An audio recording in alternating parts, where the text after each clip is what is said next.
Erdoğan, long live Erdoğan. Erdoğan kazandı. Evet doğru, Erdoğan ise Suriye ortalığın amına koyacaksınız, o yüzden umurunuzda halkınız çok cahil olduğu için seçim günü gelmez. Yabancılar izliyor ya, ezan sesini duyuyor, Türkler Araplar gibi sanacak, oradan rahatsız oluyor. Orospu çocuğu. Wait what? This guy went from being like the basic borderline like anti-Arab Turk. Oh, never mind. Oh no, he's just saying like the. Oh, never mind. That's not. I misunderstood. No, he's just like he straight up is like, no, it's great. Erdogan won. I'm happy. He's gonna keep killing terrorists in Syria. We're not gonna be America's dogs. Like as though the Turkish involvement in Syria is literally not at the behest of the United States State Department. Like that's so funny. Ya tabii Erdoğan zaten Suriye'de yaptıklarını kendi için yapıyor. Evet.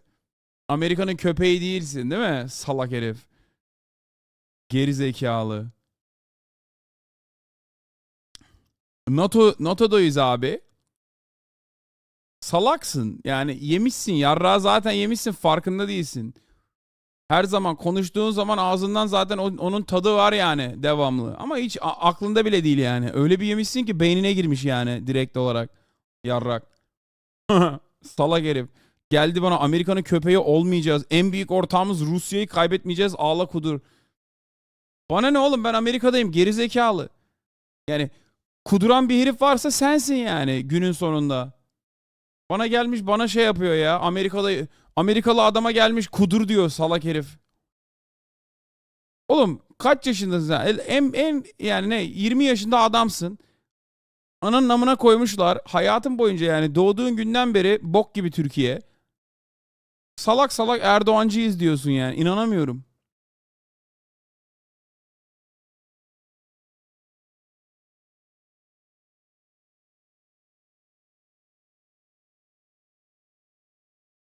Anyway. Was Kılıçdaroğlu good though, or was he not bad as well? I mean, Kılıçdaroğlu is a cookie cutter fucking liberal social democrat guy, okay? It doesn't matter though. In a place like Turkey, in many places, it's a battle between the most corrupt institution and like, a feckless institutionalist that will be like still corrupt, but nowhere near as bad. That's it. It's literally like you're stuck between a rock and a hard place. And honestly, after a while, the hard place seems a lot nicer than the rock. You know what I mean? Because the rock is just killing you every day, slowly but surely. Kılıçdaroğlu is not a cookie cutter liberal, man. He used to be a revolutionary. He's a sock them. Okay, brother. Look, if we're going to talk about actual economic policy of the Erdogan regime, beyond the fucking actual corruption, he is like the number one greaser of like people's pockets. There's a reason why he was able to captivate 50% of the fucking vote no matter what. Okay? And that's because he's doing cash infusions. Like he just straight up would just give people money to vote for him, okay? He also would at the very least engage in like some level of development, or at least like give face time to underdeveloped areas in Turkey. So they still love him, okay? So ultimately, from the economic policy principles, like Erdogan, a rugged privateer, by the way, like straight up one of the, in the early stages of this administration, they privatized national sectors, right? But he still is seen now as like almost like a UBI guy. You know what I mean?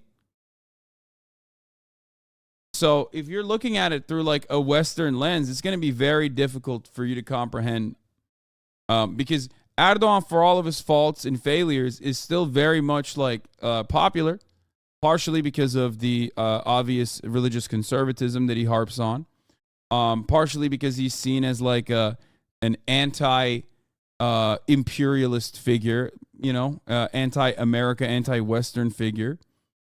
And that plays really well, even though it's not the truth, obviously. If you're like even a little bit sane, you recognize like, oh no, of course, he's not like really an anti-Western figure. He's in NATO. He's doing everything he can.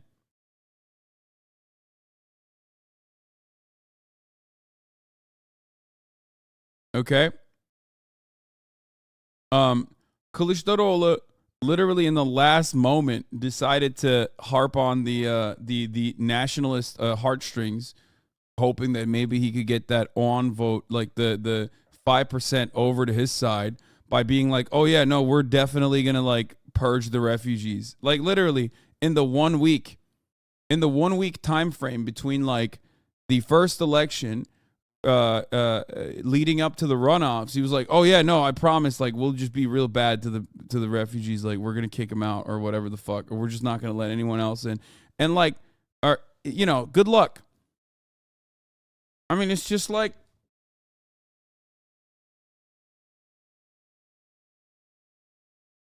and he ran a perfect campaign before that, though. It's not like he liked that rhetoric. It doesn't matter.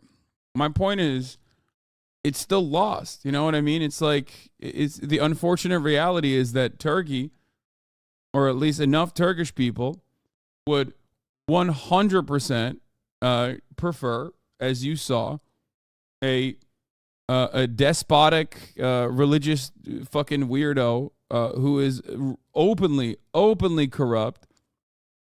Anyone again? You know what I mean? Abi Türkiye'ye gelmeyi düşünüyor musun? Hayır.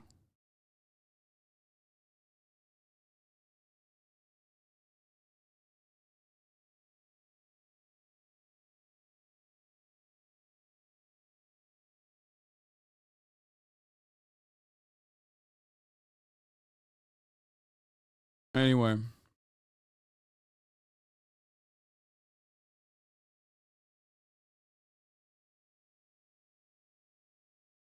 What's this guy saying? I like that the Americans are trying to understand what like the Turkish people are saying in the chat.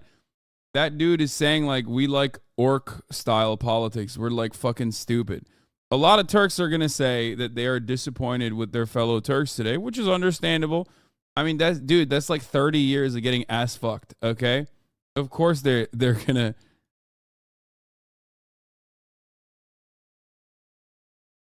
You know, of course they're gonna be in their feelings today.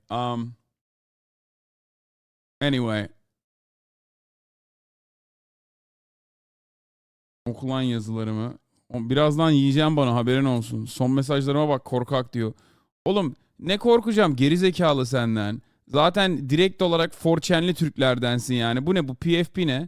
Amcık ağızlı. Senin götünü sikeyim ben. Gerizekalı. Amerikalı olmak istiyorsun ama aynı zamanda da çomarsın yani. Hangisisin? Bir öğrensene, bir kendini bul yani önce. Anlatabiliyor muyum? Bir yandan hem Amerikalı esprileri yapmaya, Amerikalı sağcı esprileri yapmaya çalışıyorsun. Hem bir yandan da yazdığın yazılara bak. Oo, biz Amerika'nın köpeği değiliz. Ulan sen hem Erdoğan'ın köpeğisin, Erdoğan da Amerika'nın köpeği. Sen köpeğin köpeğisin lan.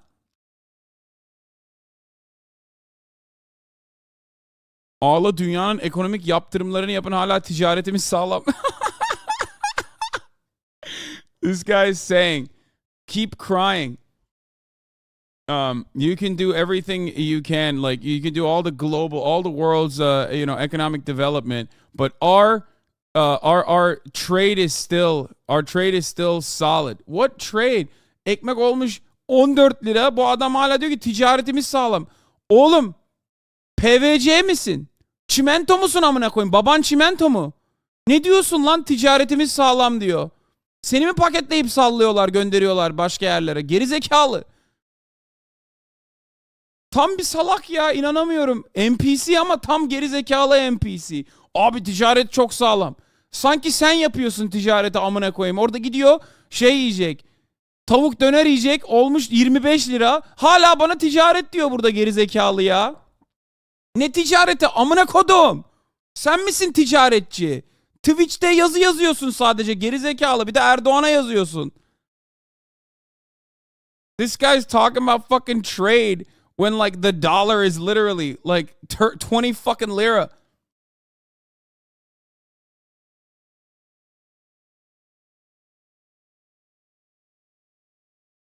Tavuk döner 56 lira abi, bugün yedim. Oha. Sadece tavuk döner yemedim. Bunu da yedin onun yanında. 25 lira nerede? Çabuk söyle. These guys are living. It's really funny to see this.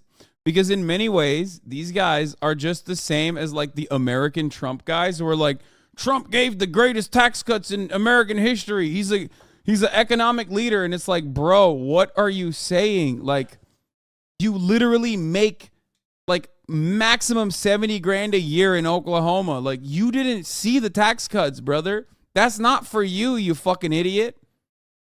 Ironically, in many instances, you're coming to a guy who actually is a beneficiary of the fucking tax cuts. You know what I mean?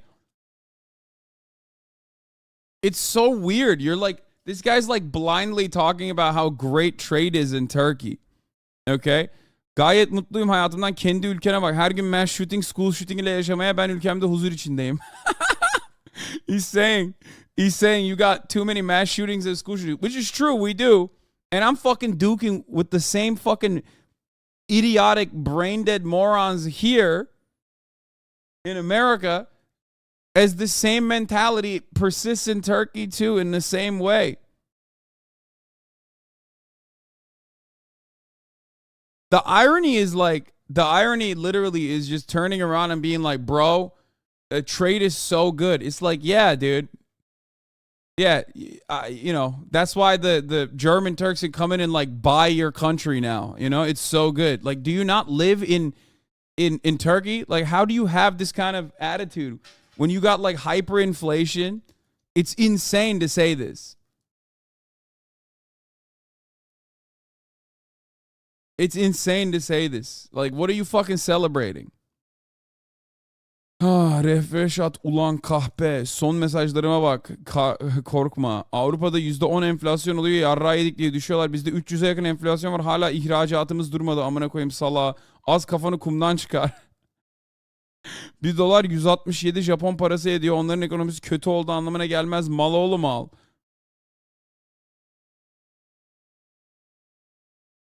Evet. Japonya'nın ekonomisi de çok iyi değil ama Japonya'nın ekonomisi Türkiye ile aynı değil, geri zekalı. Herif Japonya ekonomisini kendisine şey yaptı. Karşılaştırıyor.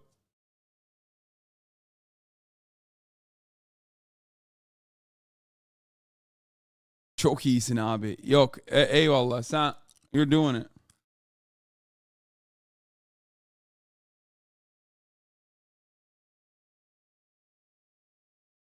Geri zekalı. Japonya'da 500 yenle aldığın yemek Türkiye'de yarrağımı alırsın o paraya. Anlatabiliyor muyum? Japonya'nın conversion'ı yüksek ama liraya gönderemezsin, yani liraya compare edemezsin. Günün sonunda Japonya'nın alım gücü Türk alım gücüyle aynı değil. Gerçi senin alım gücün çok iyi. Yani götten bahsediyorum tabii. Yani sen almayı var ya resmen bilime döndürmüşsün yani. Yani senin alım gücün çok iyi. Ama ne aldığını bilmiyorum yani. Hayvan oğlu hayvan ya.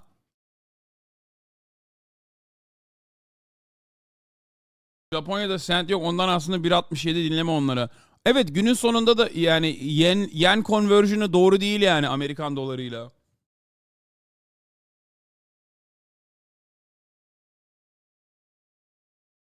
It's such a wild concept because like if this shit, I'm gonna be honest with you. You know how I talk about Americans are cucked? Americans are cucked. They have like a brain broken mentality. They don't recognize that they're getting fucked. This guy literally has a dick in his ass and he doesn't recognize it. Now, let me tell you why.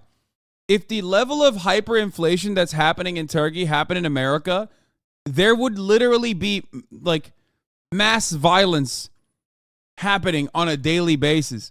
The one component in the United States of America that has always kept, regardless of anything else, regardless of how expensive like the cost of living has become, okay? The one thing that always has been relatively stable in comparison to a country like Turkey or in comparison to other countries is food prices. Okay? Commodity prices have gone up year over year. That's how inflation happens. You look at the inflation in this country right now is like 10%. or 8%. People go crazy over it, right? People are very upset. It becomes a major political issue. Turkey's at like 200%, and this motherfucker is still literally living in that situation and going, nah, dude, you don't get it. Things are totally fine. Our economy is vibrant right now. Bro, the mass shooting, loving Americans would literally get up in arms if they had even a fraction of the inflation that Turkish people are experiencing. Okay? It's crazy. They justify it in Turkey because they think they're holding out against Western hegemony. They're half right, but no thanks to Erdogan. It's just so fucking stupid. Good thing you talk about this after the election. I mean, I've talked about this before the election too, but my audience is predominantly American and predominantly Western. What fucking needle am I moving in Turkey? You know what I mean? Like there's not much I can do about the Turkish elections. You know what I mean? I am a primarily English-speaking political commentator who covers American news. I every now and then will talk about Turkish news as well. Every time I click a chatter who's calling Turks stupid today, they're Turkish. Yeah, 100%. Every time someone says fuck Turkish people, they're so fucking stupid, it's going to be a Turkish person today. Anytime someone is actually glazing Turkish people and saying like, no, the situation is great, they're going to be one of these fucking NPCs. Tuncelili Alevi Kemal gelse sen de mutlu olacaktın. Kilisli Kürt seni.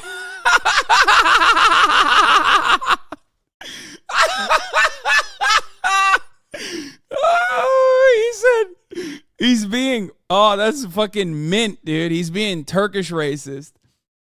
See, this is like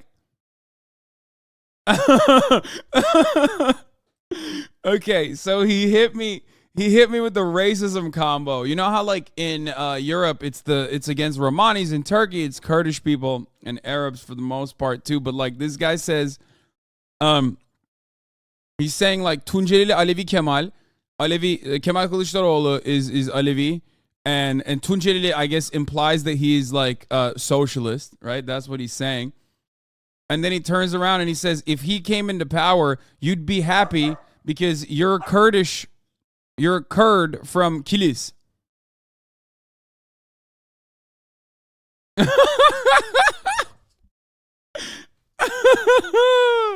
Gül bıyda gelme Türkiye'ye, götünü sikerler orada söyleyeyim. Gelmem o zaman amına koyayım. Çok kolay benim için. Reis ile devam. Anytime someone says reis, unless they're saying it ironically, that means chief. They're talking about Erdogan. That's the fucking Erdogan dick riders. That's what they call him. They call him chief. Meanwhile, he's fucking, you're chiefing on his penis a little bit. You know what I mean? Keep munching though, bro. Situation will be better for you. I promise one day.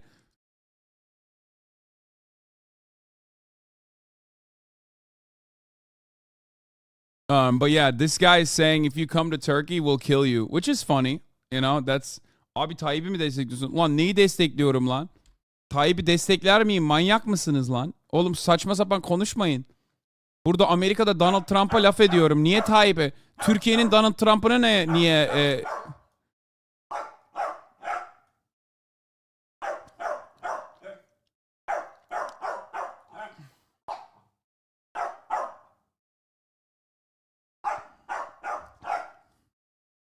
Hasan harbi akıllı gurbetçisin. Oğlum akıllı gurbetçisin ne demek lan? Ben 18 yaşına kadar Türkiye'de yaşadım. Ankaralıyız.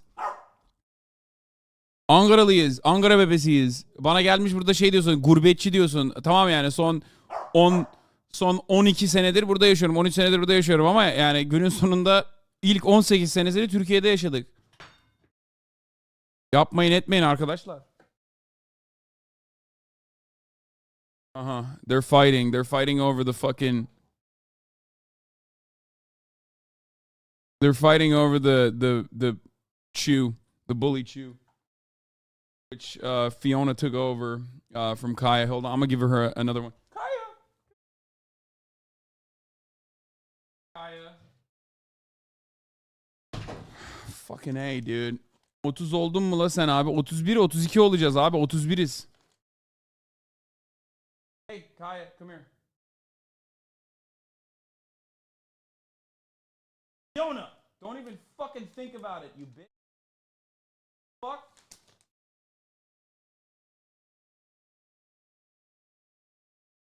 Anyway. Amerika'daki Türklerin çoğu FETÖ'cü mü? Valla ben burada fazla Türk görmüyorum. O yüzden konuşamam bununla ilgili. Ama biliyoruz yani Enes Kanter'e devamlı laf ediyor. Enes Kanter'e devamlı laf ediyorum. Biliyorsunuz Enes Kanter burada FETÖ'cünün önde gideni. NBA'de de çok laf sokuyorlar Enes Kanter'e çünkü çok boktan oynuyor. Geri zekalı. Anyway, ekonomi önemli değil. TR için Hasan anlamış olduk.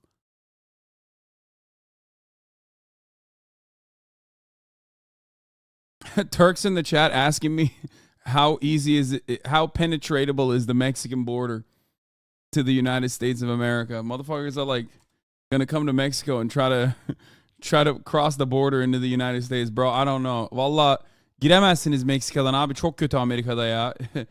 Anasını sikiyor insanların yani.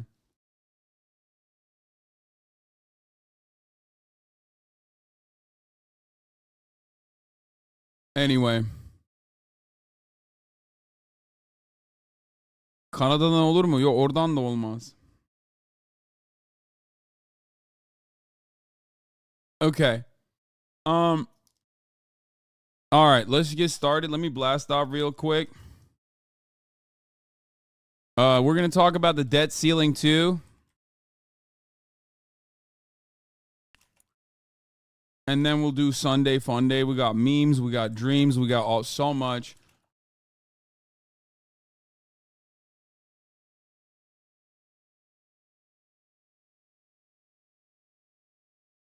One Piece mi izliyorsun? Post time skip filler dolu normal anime izlenmiyor. Evet. I will say this much. One Piece is significantly better. One Piece is significantly better in the, or at least post time skip. It's been like really bad with the pacing. And I'm in the Fishman Island arc, but like now it's starting to get actually fun. And what I realized is like I might actually literally swap over to One Piece because it's so fucking slow. Like there's so much bullshit filler in the non-filler episodes, and it's like unbearable. And it's so good. Like the Fishman Island second half is so good. Like the background, the history of like slavery and how it ties into racism is so fucking good that it is like a disservice to have to watch. It is a disservice to have to watch literally 60 episodes of garbage. It's actually fucking unimaginable. Like no one, I wonder how many people have like stopped watching altogether in that situation.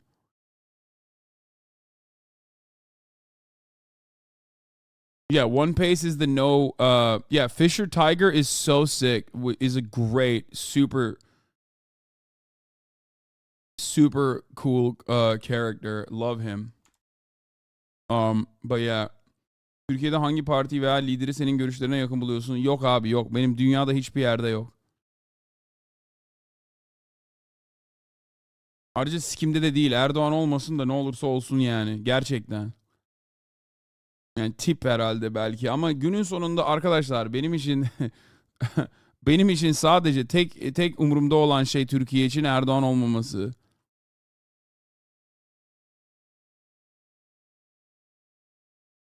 Açık açık söyleyeyim yani. I left the anime in this arc, only read the manga. Kadıköy solcusu çıktı Hasan abim. Ne demek Kadıköy solcusu bilmiyorum. AKP'dir, o tip değildir.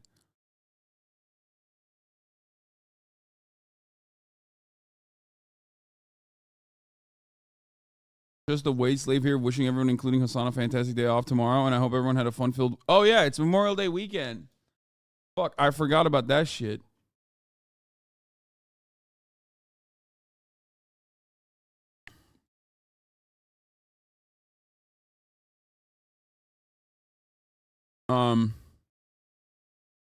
Anyway, let's blast off. For the Turks in the chat coming from a Brazilian, remember that The loss today, also the fault of the opposition that didn't build up a good enough campaign. Is up to you guys to go to the streets and keep fighting. Sooner or later, victory will come, but not without a fight. Damn, Brazilians are showing Turks solidarity. It happens, you know. Jair Bolsonaro, but Bolsonaro was like a one-off. You know what I mean? Like Lula has always been a powerful figure. There's always been a powerful alternative. There's never been a powerful alternative to Erdogan in Turkey. That's the unfortunate reality. Like even in the original Erdogan era, like you have what, Deniz Baykal, who was awful. You know what I mean? So there was never like a viable leftist opposition to the authoritarian leadership of Erdogan. Lula was unjustifiably jailed, but Lula also had a profound impact in Brazil with his economic development policies, with his policies around literacy. Like, you know what I mean? There was a guy before. There was never a powerful alternative, and one. It's much more difficult to build a powerful alternative from the left in a country like Turkey when Recep Tayyip Erdogan is like ruling the country with an iron fist. You know what I mean?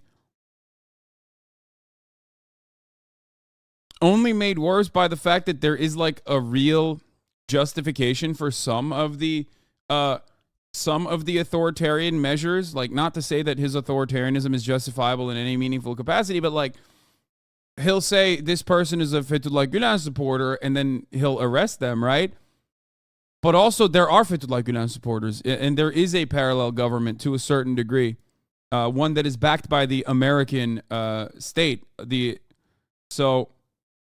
why are people saying F?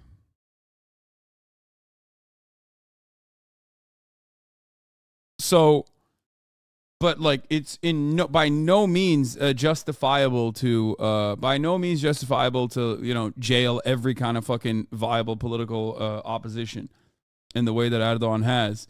It fucking sucks, and I don't know what the actual alternative is, and I don't know how to fix it. I'll be honest with you. I don't know. My old boss was a feta supporter, feta cheese, and I went to one of his charter schools. That's not surprising.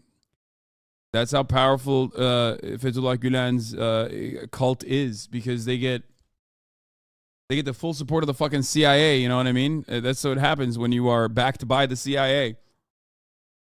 My man said feta supporter, like feta cheese.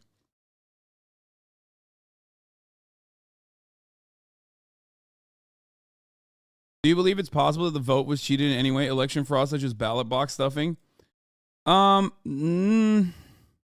No, I think that's copium. I think that there's always like some discrepancies for sure. It happens. But I think the reality is, and I've said this before, Turkish elections are not fair, but they are free. In the sense that you could technically democratically overthrow the government in Turkey, for sure. But the problem is you can't, because Erdogan still has a popular coalition. But part of the reason why there is a truly popular coalition is because the elections are not fair. And what I mean by that is, like, it's impossible to launch a campaign against Erdogan if he wants to. He could just fucking jail you. If he, there is that. And the media is entirely under his control. You know what I mean?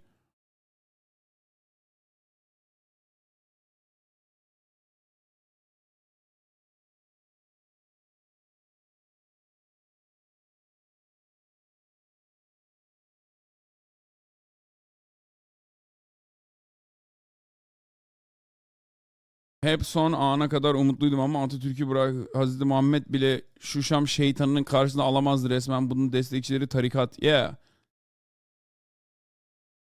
Like, the Twitter suppression of like whoever the fuck Erdogan feels is like Fethullah Gülen supporters, which he will utilize against anyone and everyone, so don't be fucking foolish. That kind of stuff is like lower end suppression. Okay? It is not something that you can comprehend with like Western sensibilities. It's just like the entirety of the media is completely and utterly controlled by pro-Erdogan elements. That's it. Everyone is pro-Erdogan. There's like very, very little alternative media that is not pro-Erdogan.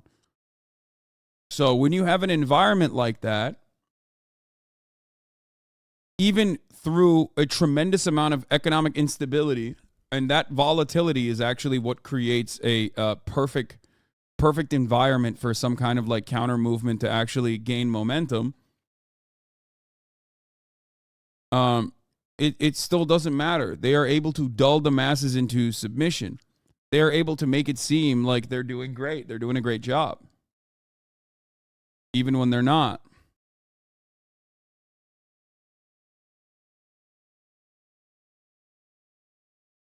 Apparently, a professor I had last semester held a conference with Gülen supporters in the Department of Religious Studies, got threats from the Turkish government that they were housing terrorists. I mean, Fethullah Gülen is a terrorist in the sense that, like, I mean, he is a CIA asset, like 100%. You know what I mean? So his existence is what Erdogan uses to further justify any kind of suppression. But yeah, he is, Fethullah Gülen is a fucking a terrorist in the sense that, like, Fethullah Gülen is a terrorist in the sense that, you know, many of the American assets are terrorists. It's true. It's very odd to talk about it because it's not black and white. You know what I mean? Is he like Juan Guaido? No, he's infinitely more successful than Juan Guaido.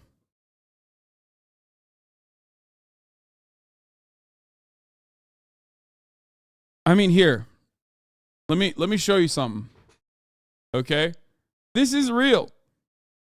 This is why I say the elections are you know, they're not fair, but they're free in the sense that, like, there is a real amount of pro-Erdogan support in the country. The number being like 51% plus or 50% plus is real. This is outside of the fucking palace tonight.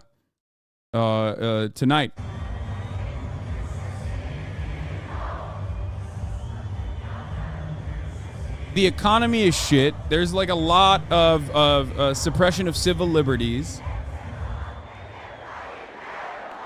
And these are the motherfuckers that are celebrating it, bro. Like, I mean, it's just wild.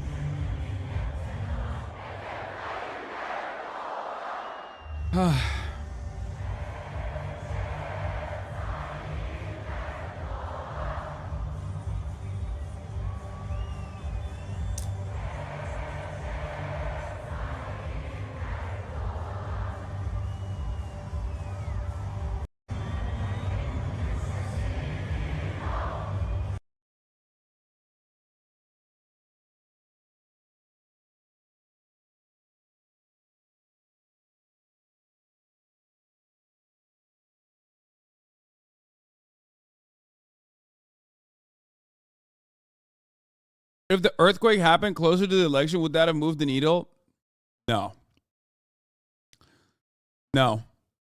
Bro, the earthquake struck regions voted 70% plus for Erdogan in the last round. No, man. These motherfuckers would have been like literally casting ballots from under the rubble, okay? Nah, dude. No, it literally helped them. I don't know how. I actually don't understand it. Like, I don't get it. I don't know.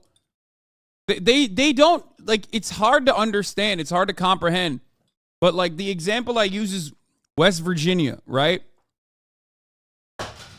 You look at these motherfuckers in West Virginia, it's like plus 35 red state, right? And it's like the Republicans have fucked them over and over again for years, right? But they still vote for the Republican Party. They love Republicans, right? It's like kind of a similar thing where they just don't think that it's like the fault of the party that has been like ass fucking them nonstop. And it's the same principle. These guys see an earthquake, they experience it, they fuck their friends and their family members die, and like they can't comprehend that the reason for why that happened is because of like 30 years of corruption. They just think like, nah, it's just God did that, but also, you know, Erdogan is doing his best. Like we're still in support of him. He's doing a very good job. The opposition is like, they're British spies or they're English spies. You know what I mean?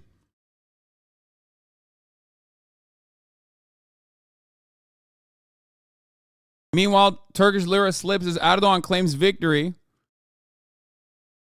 The Turkish lira slipped towards a fresh record low against the dollar as the president Recep Tayyip Erdogan claimed victory in the country's presidential election on Sunday, a win that would steer his increasingly authoritarian rule into a third decade. Currency opened at 20 to the dollar. 20. $1 is 20 fucking liras, dude. It's crazy.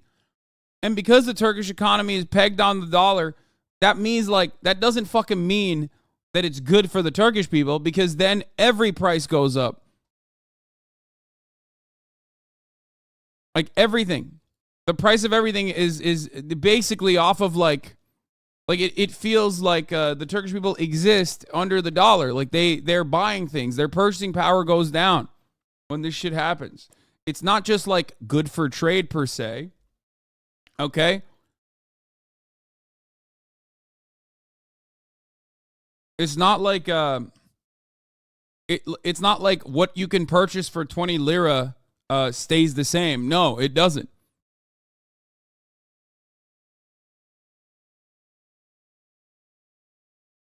You raise money for the victims of earthquakes, but not calling them mofo? Wait, what do you mean?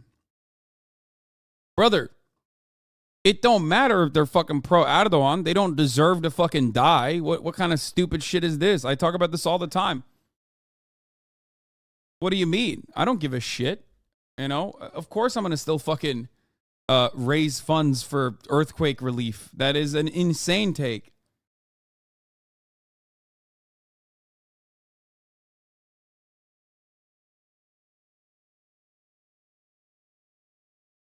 Bro, imagine you left Turkey 15 years ago. $1 was 2 lira. Yeah. And even that was like kind of wild.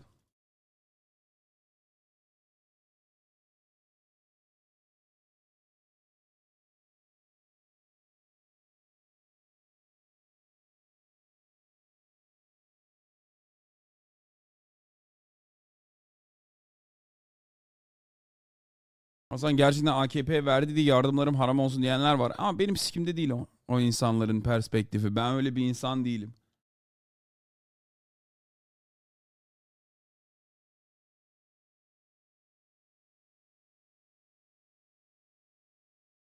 Like a bag of chips is 25 lira is what this guy is saying. When I lived in Turkey, last time I was in Turkey, 2009, a bag of chips was like 3 lira. 2 lira, okay? Think about that. 1 lira.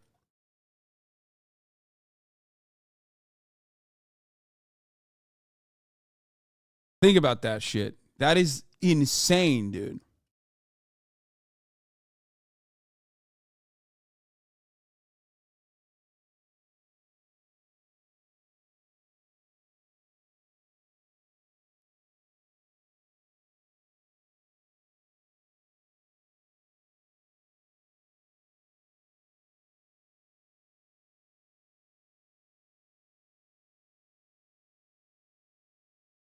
Anyway. Trump voters and Erdogan voters are the same in your opinion? Yes. Conservative reactionary movements are very identical universally, globally, okay? They're very similar to one another. The way that they experience the world, the way that they fucking refuse to comprehend certain realities, like the top of the hour ad break, which comes at the top of every hour. And if you no longer want to see those ads, all you need to do is subscribe.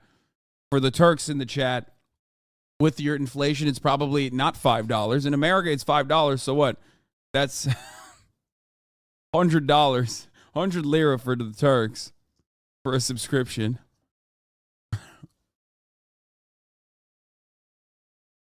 Fazladan köpek istersen ben gelebilirim. Yok bende var. Yok.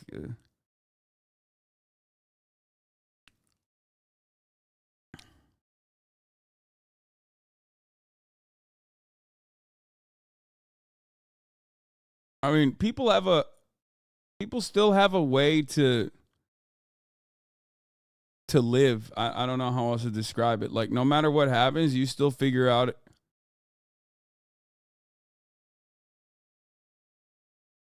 You still figure it out, right? Anyway, here is the 3-minute ad break now. Prime has local pricing in Turkey. You still get Prime subs at least? Yeah. Guess there's that. Thank you for the 5 gifted subs. Thank you for the 5 gifted subs. Lady Galadriel says, if I take a video of what's happening in Istanbul at the moment, you wouldn't believe. They've been in the streets since 7 p.m. and it's 11 p.m. They're making noise, celebrating like crazy, and literally mentally sick. The sad part is it's the same scene happening in Lebanon and Syria and other shithole Middle Eastern. Okay, chill. I don't care anymore. I'm going to apply the U.S. visa. I already work in an American company as a software developer.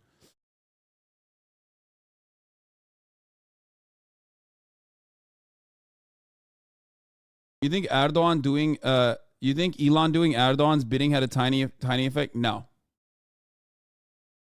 No. I don't think so. I think it's so marginal that's not that big of a deal. I mean, what it says about Elon is much more significant in my opinion. Like, Twitter is marginal, brother. Everyone watches television, and TV is entirely captive to Erdogan's interests. Guys, the way I describe this is like this, okay? So there's TV channels, right? Before the last election, this was the runoff, right? Before the last election, Erdogan delivered Erdogan basically delivered a how can I describe this in American terms? Like, he had like a teleconference, right? He had like a televised appearance. And that televised appearance was on every single channel. It'd be like Cartoon Network was playing it. You know what I mean? Like understand. Like, it would be like HBO would be playing Erdogan's televised appearance. Like, every channel played it. Like, it wasn't just like the news networks. It was literally every fucking channel in the country that showed his appearance, okay? In that time slot. It's like, it's not something that you can like comprehend with like Western sensibilities in a way. It's not like a State of the Union address, okay? Because the State of the Union address is not being played on the Disney network. You know what I mean?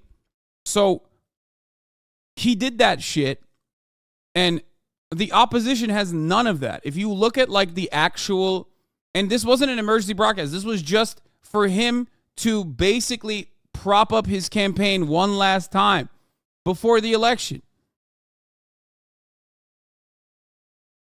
Okay? And the thing is, like, the opposition would get like 30 seconds of airtime, and then Erdogan would get hours and hours and hours of airtime about like how great he's doing, how wonderful, and how hard they're trying to like uplift Turkey.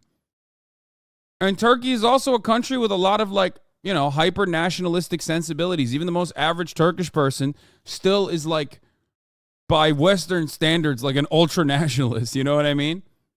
So in a country like that, there is a lot of like collectivist sentiment that you can really harp on, where you can say like, oh, we're all together. We're fighting against the, you know, Western demons. We're fighting against liberal degeneracy, you know, liberal perverts. Okay?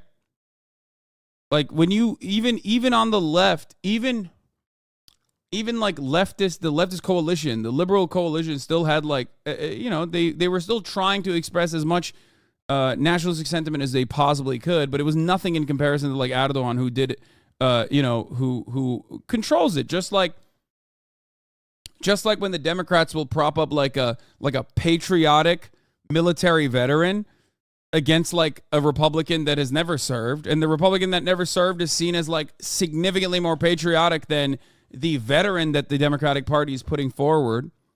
Erdogan called the CHP gay straight up. Yeah, he did. I saw that on Russia. I saw the Russia Today title. I don't know if he actually did that.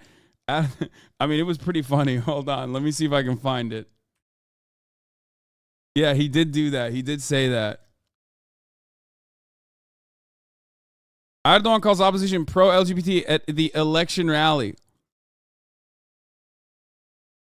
Elsewhere, protesters threw stones at Istanbul Mayor Ekrem İmamoğlu, a member of the main opposition Republican People's Party, during an election rally. They threw stones, bro. They're literally like, they're like animals, dude. I swear to God.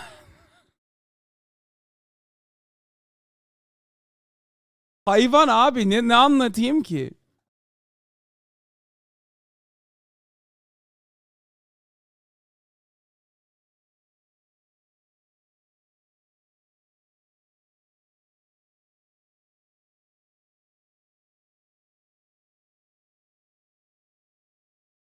Hayvan değil, yaratık.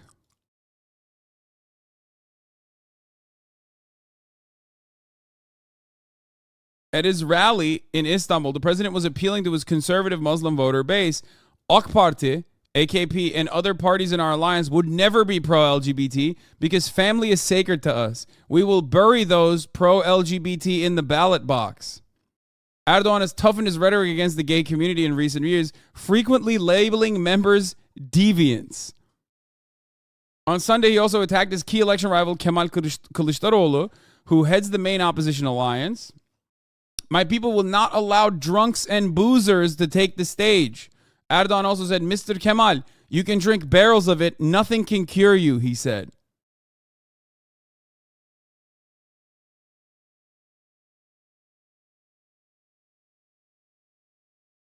Erdogan, following his re-election, said the LGBT cannot infiltrate among us. Sus. We will be reborn. The family is sacred. The violence against women is forbidden. You know what's really funny about this take? Is that, like, they are, just like the American conservatives, okay, anti-LGBT, pro-child marriage, okay? This coalition that Erdogan has put together has motherfuckers who literally openly advocate for fucking children, okay? They're pro-child brides. It's not even a joke. Like, they openly say it. It's like the Republicans identically, okay? It's like the conservatives in the same exact way. They're like, none of that gay shit. That's degeneracy, but also pro-children getting married. And if you think that's just Islam, no, it's not. Shut the fuck up, idiot. I hate that because it's happening in America too. It's so fucking stupid. You can't, like, your brain is so goddamn dense. You don't even understand it. I just made a comparison to fundamentalists, to religious fundamentalists here in the United States of America doing the same shit. It's right wing, okay? Just stop thinking like it's just Islam or anything like that. It's just right wing dumb motherfuckers, okay? That's it. It's it. You think Matt Walsh is Muslim? Huh? You think he says Bismillahirrahmanirrahim before he starts his fucking commentary about Target?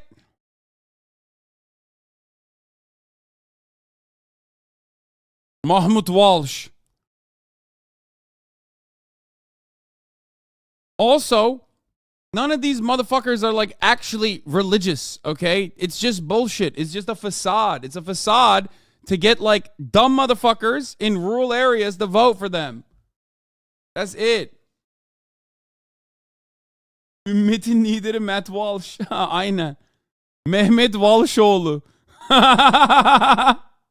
Yeah. Mahmut Walsh. Walshoğlu.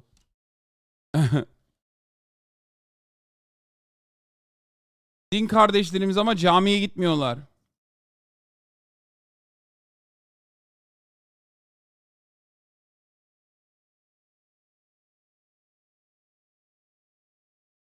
Yeah, here, this is Mahmut. It is not. In fact, This is not Mehmet Walshoğlu, okay?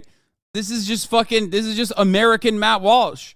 So strange that they have the same exact attitude. You know what I mean? Öyle bir haykıralım ki Ankara bunu duysun. How's this guy not dead yet? That's the thing I don't understand. I mean, I do understand it. Evil never dies, bro. I swear to God.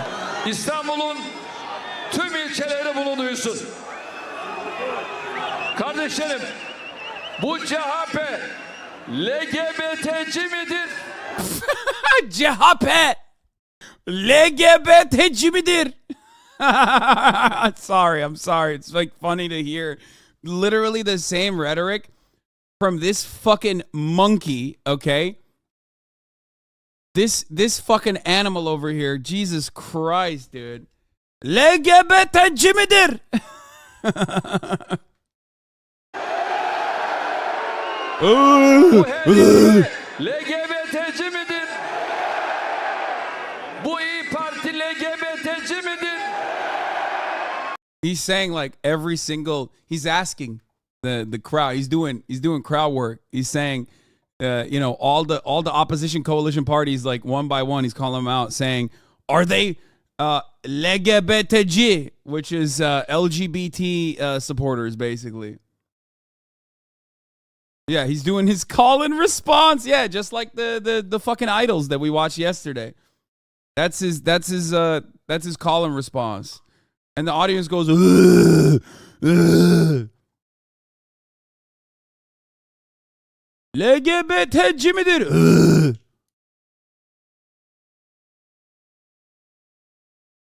O yanındaki bazı ufaklıklar var. Onlar da LGBT'ci midir? He's saying there's like little tiny infants next to them, and they're also pro LGBT. Peki AK Parti'ye LGBT sızabilir mi? He asks, can the LGBT infiltrate the AKP? And they go, no! The crowd goes wild.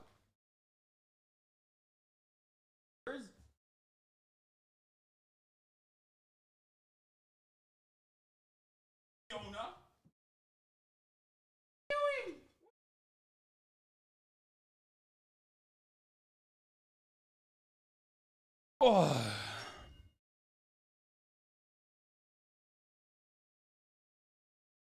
LGBT'ci midir? MHP'ye sızabilir mi? Cumhur İttifakı'nın diğer üyelerine sızabilir mi?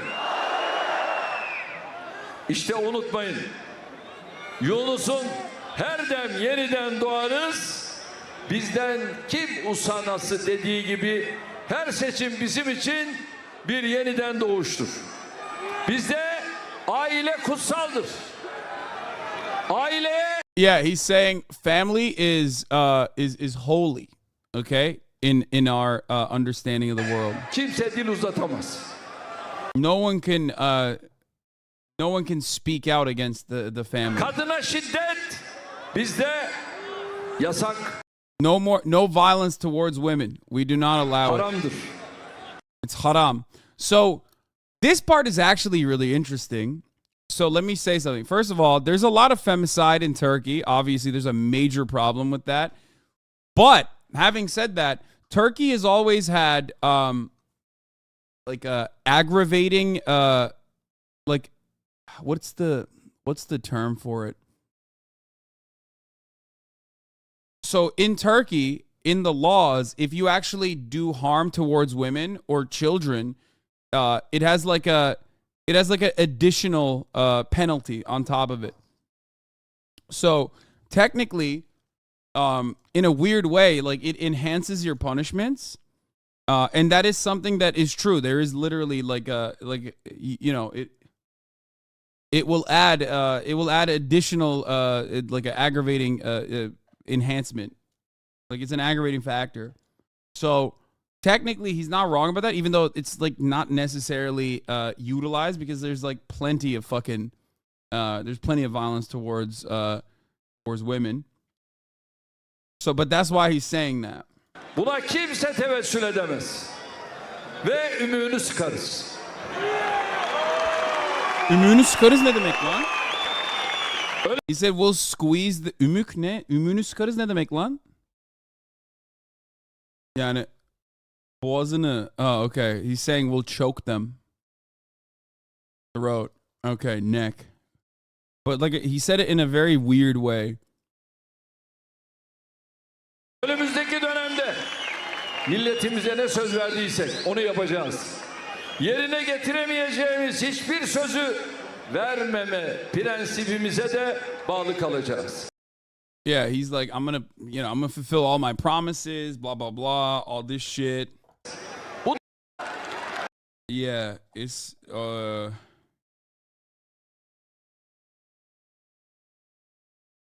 yeah. Translation confirmed. Citizen Free Press. Yeah. This is what they fucking said. What the fuck is this? Dr. Robert Malone Pfizer interview? Jesus Christ, dude.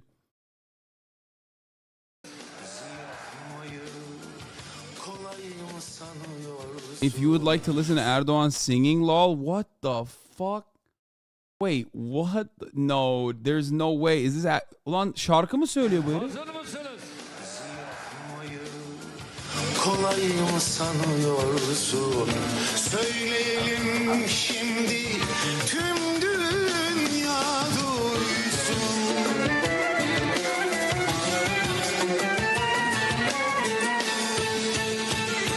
Duyanlara, duymayanlara, soranlara. What the fuck is this? What? Yo, I did not know this. What the fuck? Okay, that's it. No American leader would ever do that. No American leader could ever do that, okay? What the fuck? Yo! What the fuck? Okay, now I take it back. You know he's off that Zaza. There is no way this motherfucker doesn't actually drink, okay? Or smoke. Something. No way, dude. Bu adam içmiyor mu yani şimdi? İnanmıyorum. %100. Çekip geliyordur bunlara mitinglere. Yok artık yani.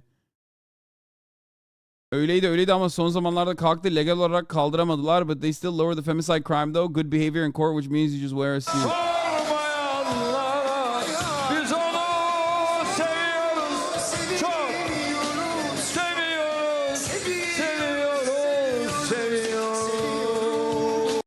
What the fuck? He's not even singing along with the song. He's just singing to his own beat. You know what I mean? He's like the baby.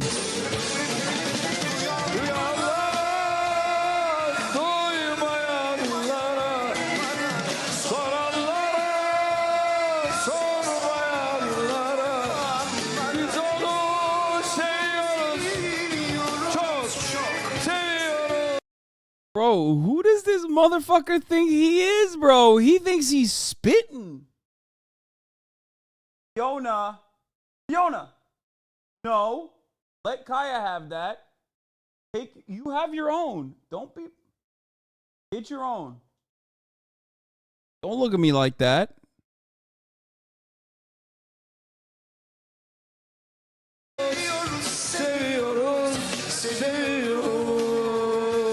Abi rezil olduk, kapat. Oğlum daha ne rezil olacaksınız zaten. Bitti amına koyayım, bitti. Ne oldu? Dolar 20 lira olmuş abi. Zaten bundan daha yüksek ne olacak? Dolar 100 lira olacak amına koyayım her söylediği şarkıdan sonra.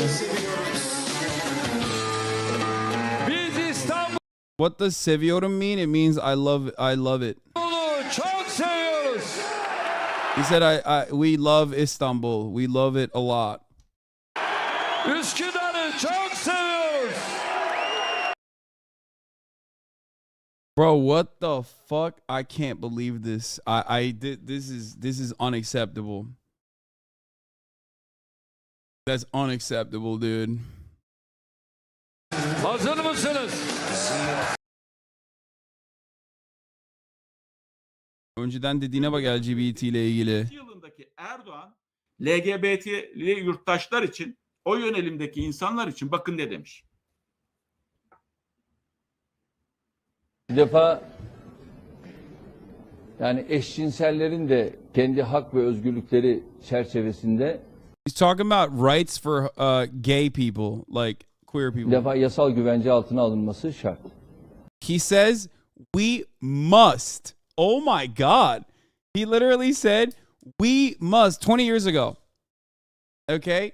20 years ago, Erdogan, before he became like the Erdogan that you know, literally saying we must defend LGBT rights.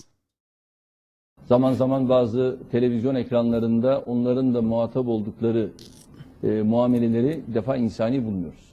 Bu ayrı. Bir defa Peki bir daha alalım.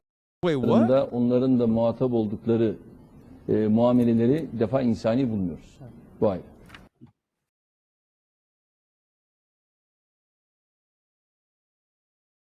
What happened to him? What do you mean what happened to him? He was already he was already a cultist Islamist even back then. He always was.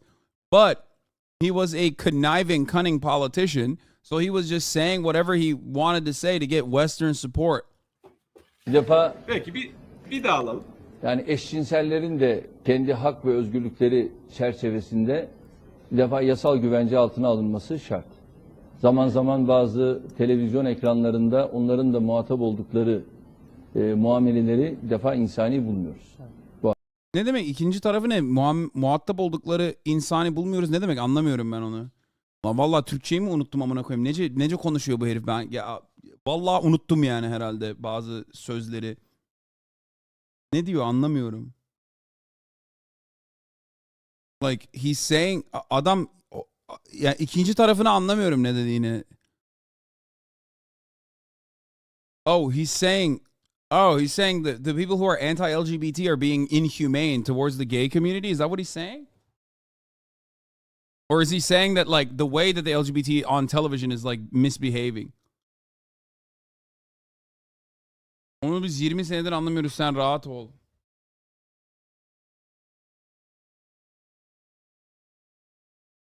Vay. Ya işte bakın görüyorsunuz. Bu kadar kabuk değiştirebilen hızla. Yeah, this is means Turkish TV channels that show LGBT people are not good. No, I don't think he's saying that. What? Bahçeli talking about Çok Jesse yerde James? tekrarladım. Malatya'da da tekrarlıyorum. Malatya yiğitler. What the fuck? Jesse James is an American cowboy. What? Dude, don't show me this fucking guy. I don't want to even look at this guy, okay? No, this is too much. He's the...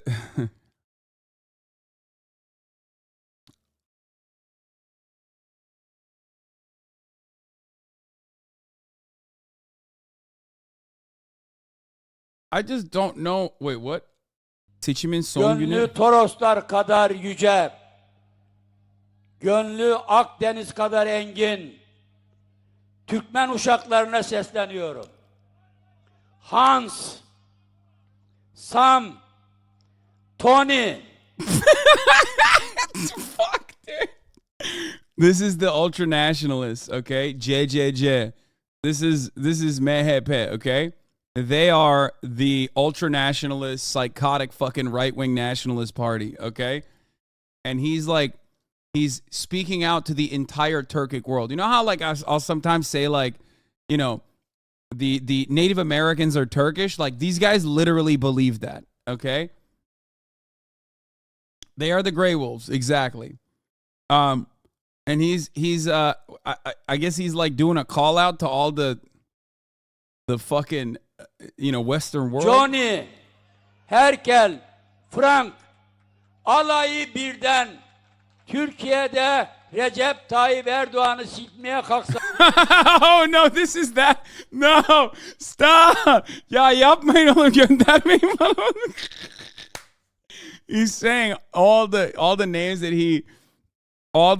he mentioned is trying to fuck Erdogan, but it's not. It's a misspeak.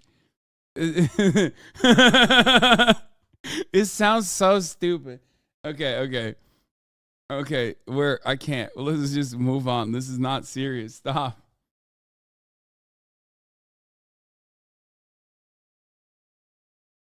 Ay.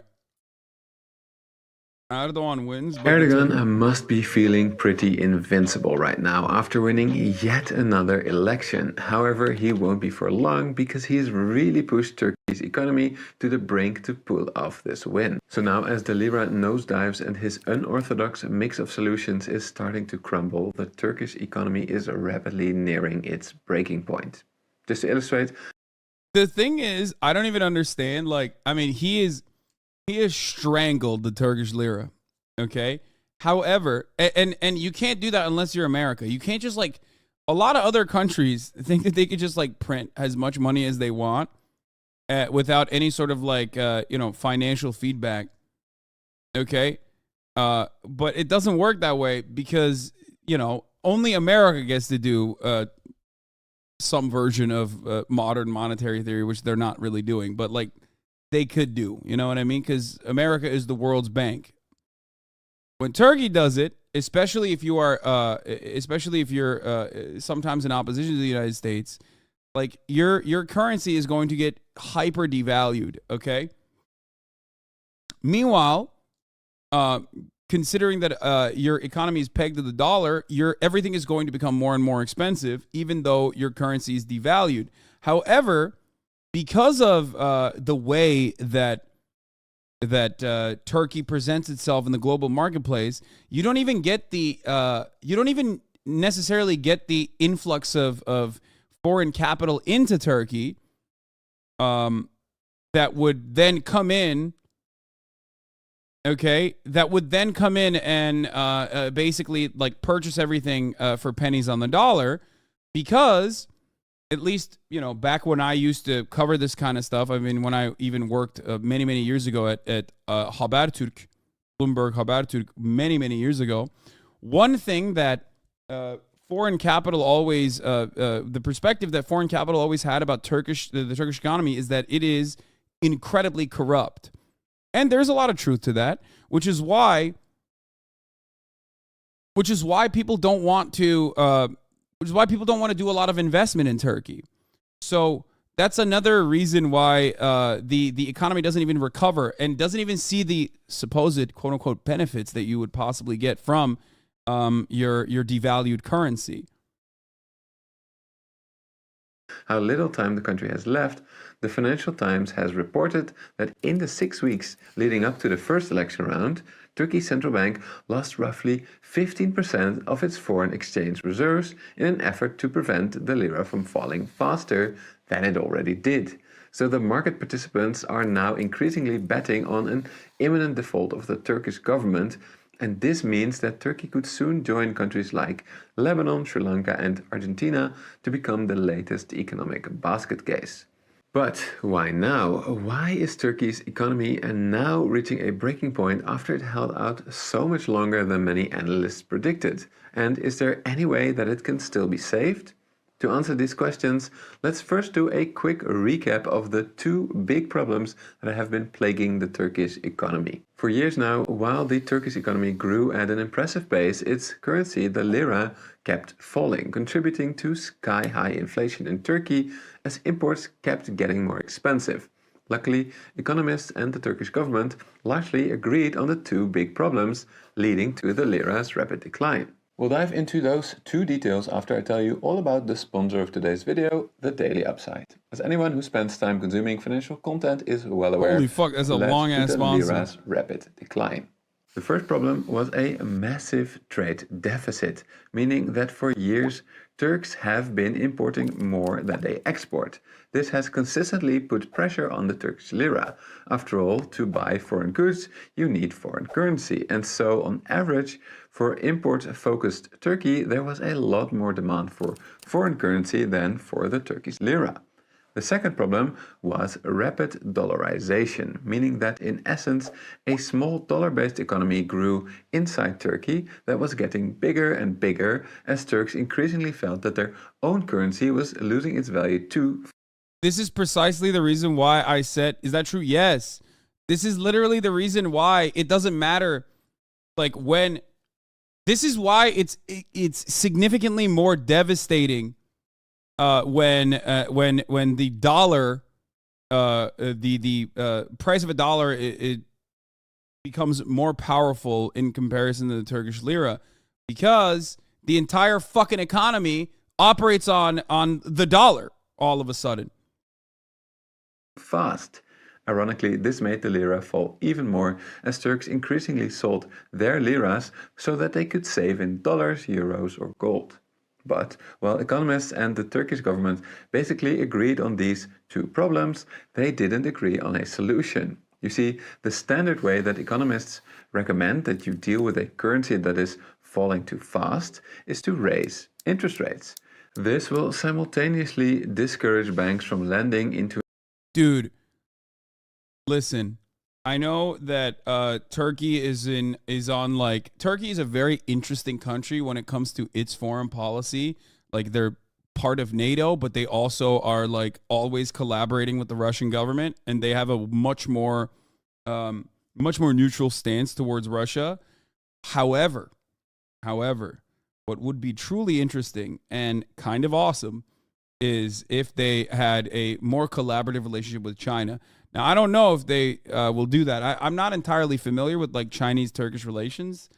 I know that like Erdogan talks about the Uyghur Turks regularly, because he's like, they're Turks, they're Turkic, they're our people, but I don't know how much he cares about that ultimately. I have heard him talk about it before. He ignores it.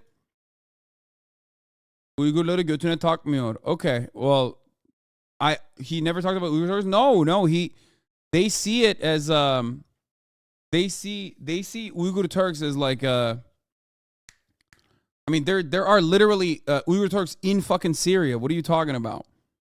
The Turkish military trains some of the Uyghurs. 100%. They used to. I don't know if they still do. But if you think that they don't, you're wrong. They train them in collaboration with the American government as well.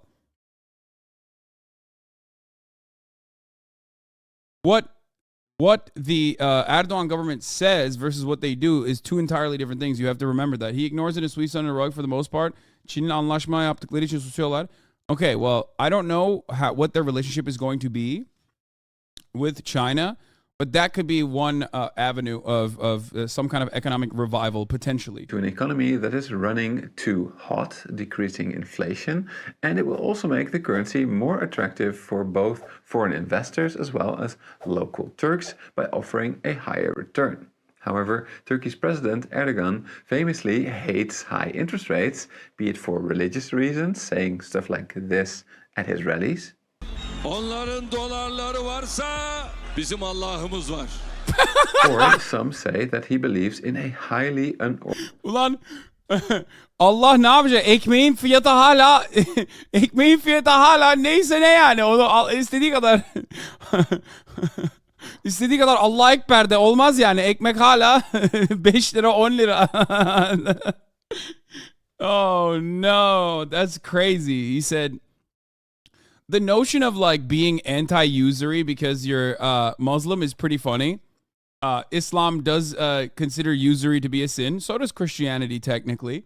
Out of the Abrahamic religions, the only one that doesn't consider usury to be a sin is Judaism. However, it doesn't really matter. Everybody loves interests.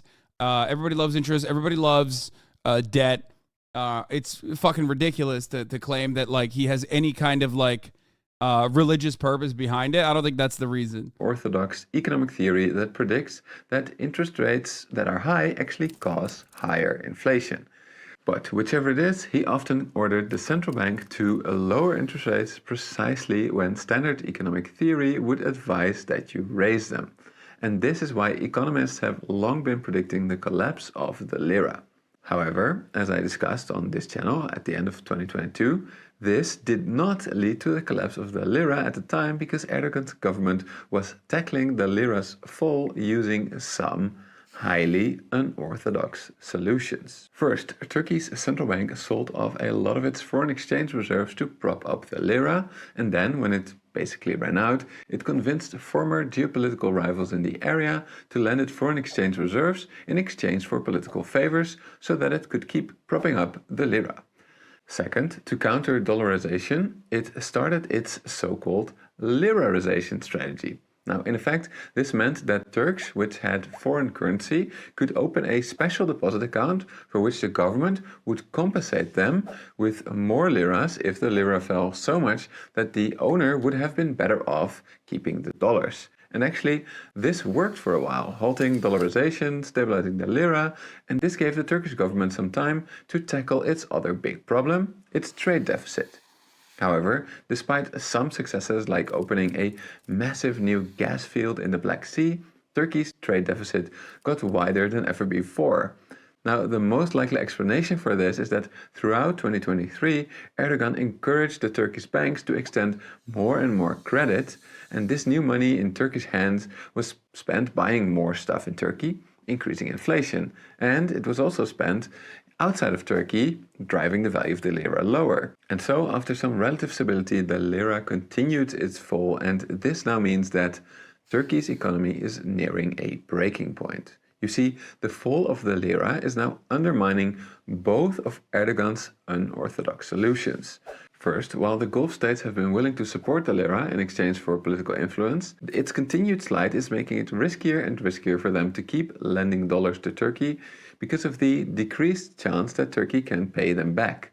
And as we've seen with Pakistan recently, while Gulf states have deep pockets, they are not prepared to back countries indefinitely. Second, while Erdogan's lira deposit scheme was a big success, it was also rather risky. You see, if it worked in stabilizing the lira, it wouldn't cost the Turkish government anything. After all, they only need to pay out extra compensation if the lira loses value. But now that the lira keeps sliding, the Turkish state will have to pay these deposit holders a lot of extra liras, which could force it to start printing them, which could further devalue the currency. In other words, Erdogan's innovative but risky lirarization strategy could now lead to a doom loop of paying deposit holders with newly printed currency, which devalues the lira, and so on. But will it, or can Erdogan save the lira once more? Well, that is highly uncertain. So, as I often do on this channel, I shall present you with 3 scenarios and give them all a likelihood. The first scenario is another Turkish miracle. In this scenario, the Turkish government convinces Arab backers to give them once again more money. At the same time, having won the election, the newly elected government now takes steps to cool down bank lending in the country, which combined with rising gas production reduces domestic inflation and turns Turkey's trade deficit into a surplus. This will eventually halt the fall of the lira and increases the chances that its lirarization policy is also a success. Sadly, I don't think this scenario is very likely and give it a 15% likelihood since the Turkish central bank is running out of reserves so fast. Just to get an idea of how fast, while Turkey secured almost $20 billion loans from Arab states last year, it just burned through $17 billion in reserves in the 6 weeks just before the election. The next 2 scenarios are therefore breaking point Gönderin, link scenarios. gönderin. Canlı However, söylüyorsa they play şarkı. out very differently. In the second scenario, Erdogan once again surprises Send me a link friend and of him foe and singing. returns to economic orthodoxy. In this scenario, the central bank will raise interest rates and the government will get an IMF loan. To appease them, however, it will introduce austerity clip. measures. This will lead to a I need a painful link for economic the live recession, stream. which will eventually stop. You can't send me links unless you're subscribed, though. Okay? When you subscribe at the top of the hour, you get to avoid the ad breaks at the top of the hour. You also have link privileges. You can subscribe for $5 or I think it's like 10 lira in Turkey still. Muhalif seçmene ne söyleyecek? Onlara ne diyecek? Yani sonuçta bir 25 milyon insan şu anda beklemediği bir sonuçla karşılaştı. Yani ilk turdan önce zaten hiç beklemiyordu. Ben şöyle söyleyeyim, yani ben CHP'nin önemli yöneticileriyle görüştüğümde biz kabineyi konuşuyoruz diyorlardı. Yani şu an bir seçim...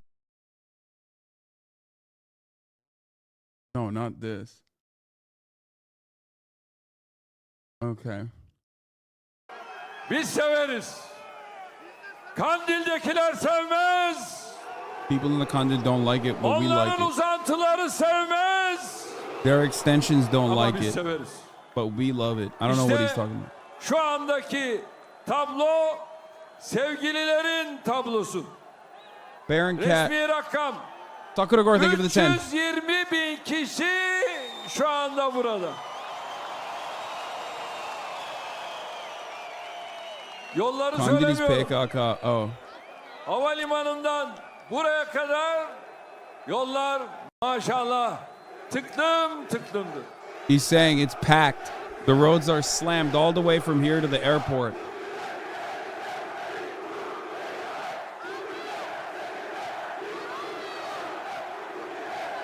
Sizler Cumhur İttifakı'nı mahcup etmediniz.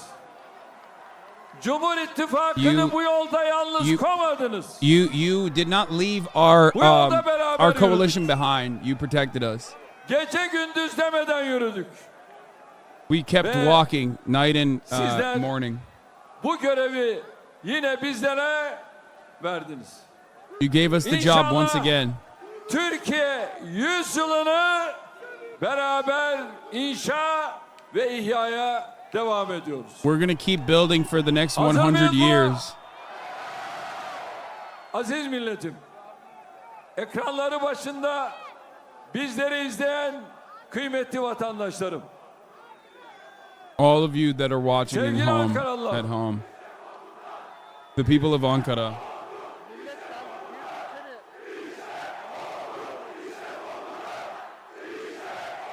I don't know what they're saying. Ne diyorlar lan?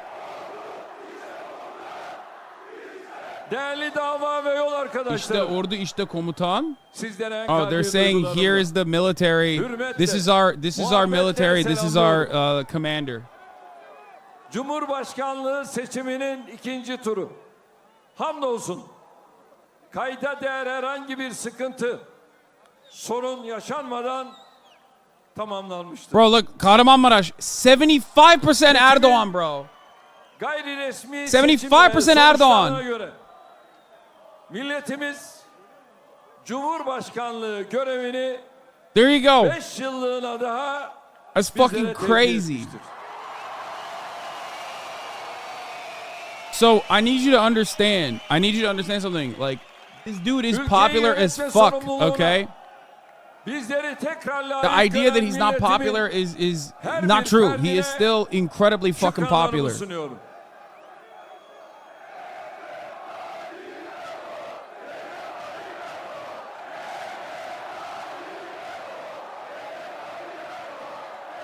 It's still, like, I would go so far as say he's more popular than any fucking American leader. You know what I mean?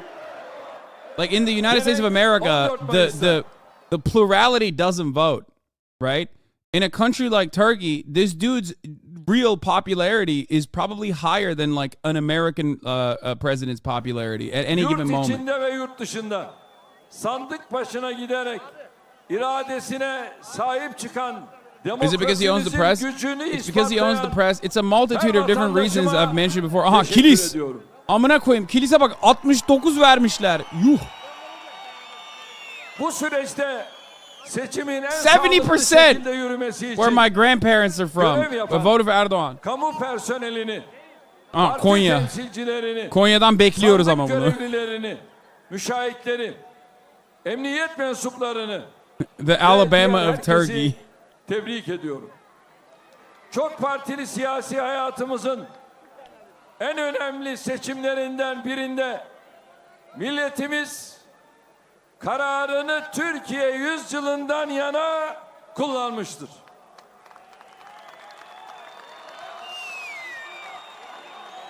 Seçimin ilk turunda milletimiz Türkiye Büyük Millet Meclisi üyelerinin çoğunluğunu Cumhur İttifakı'na vererek yasamadaki tercihini Yes, katılım means zaten turnout.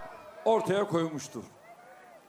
Bugün yapılan ikinci tur seçimiyle İş Kodra'dan selamlar mı lan? milletimizin Cumhurbaşkanlığındaki yani yürütmedeki tercihi de kesinleşmiştir.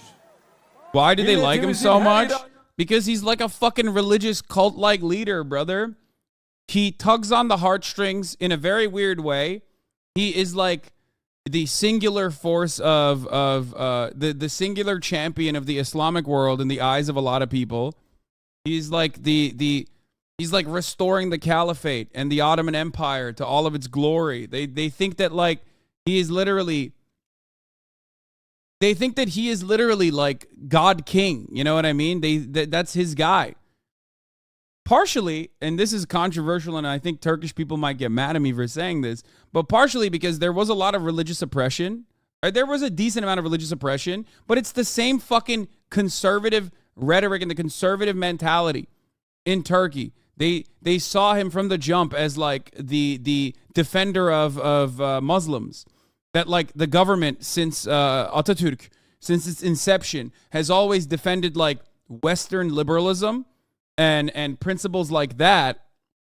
So him like basically fucking turning around. It's like kind of wild to see like a photo of Atatürk, the founder of Turkey, side by side with him, because like he literally went to jail for shitting on Atatürk. You know what I mean? Like he is not a fan. Their fan base are not a fan, but that actually changed a little bit in the rhetoric over the course of the past 5 years, 10 years, I would say, where they basically decided, no, we are actually like pro Atatürk, but they never were originally.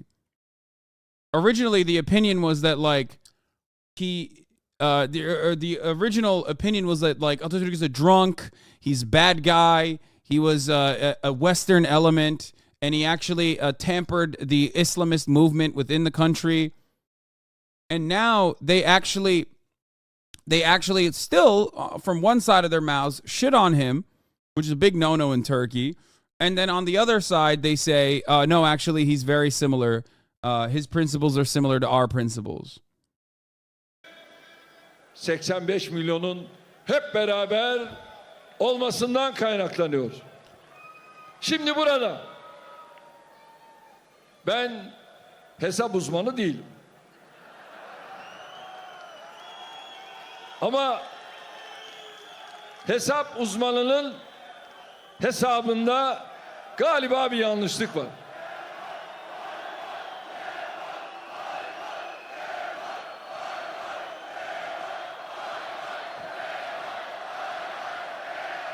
Will he win again in 5 years? Bro, I don't fucking know. Dude, a lot can change from here to next week in Turkey, okay?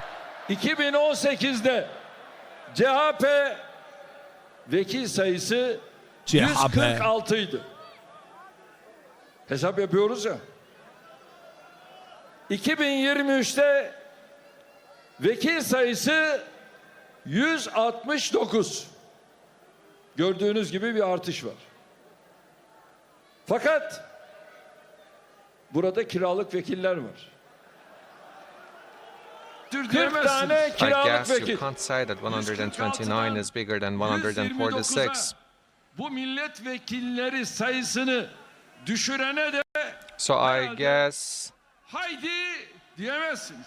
you can say it's okay if you drop down the number of your MPs from 146 to 129. Bir video çekimiyle haydi diyebilirsiniz ama Ben So most Kemal probably Gelin. this person in question can say, come on, with a video shoot together with the Candle Mountain terrorists, but this nation didn't fall into your trap because you have already lost 17 of your MPs. Sassy X Bell, thank you for the 10 gifted subs. He's not legally allowed for a third run. Bitch, what do you mean?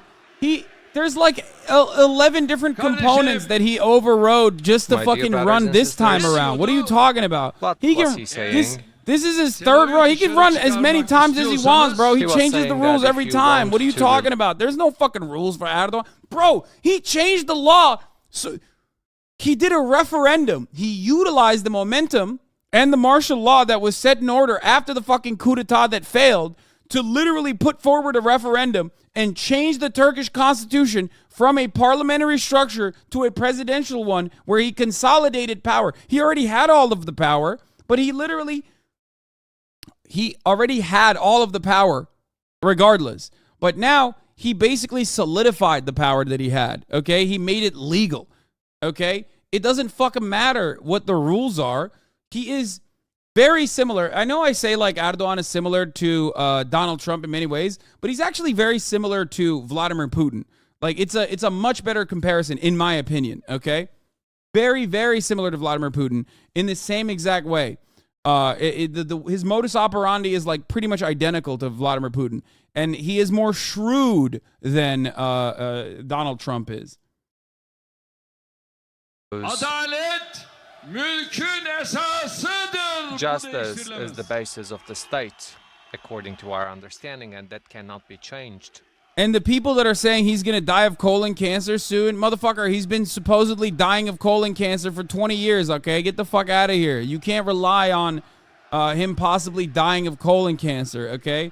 It's just, that's never going to happen. Rahmetli Menderes'in yeter söz milletindir diyerek.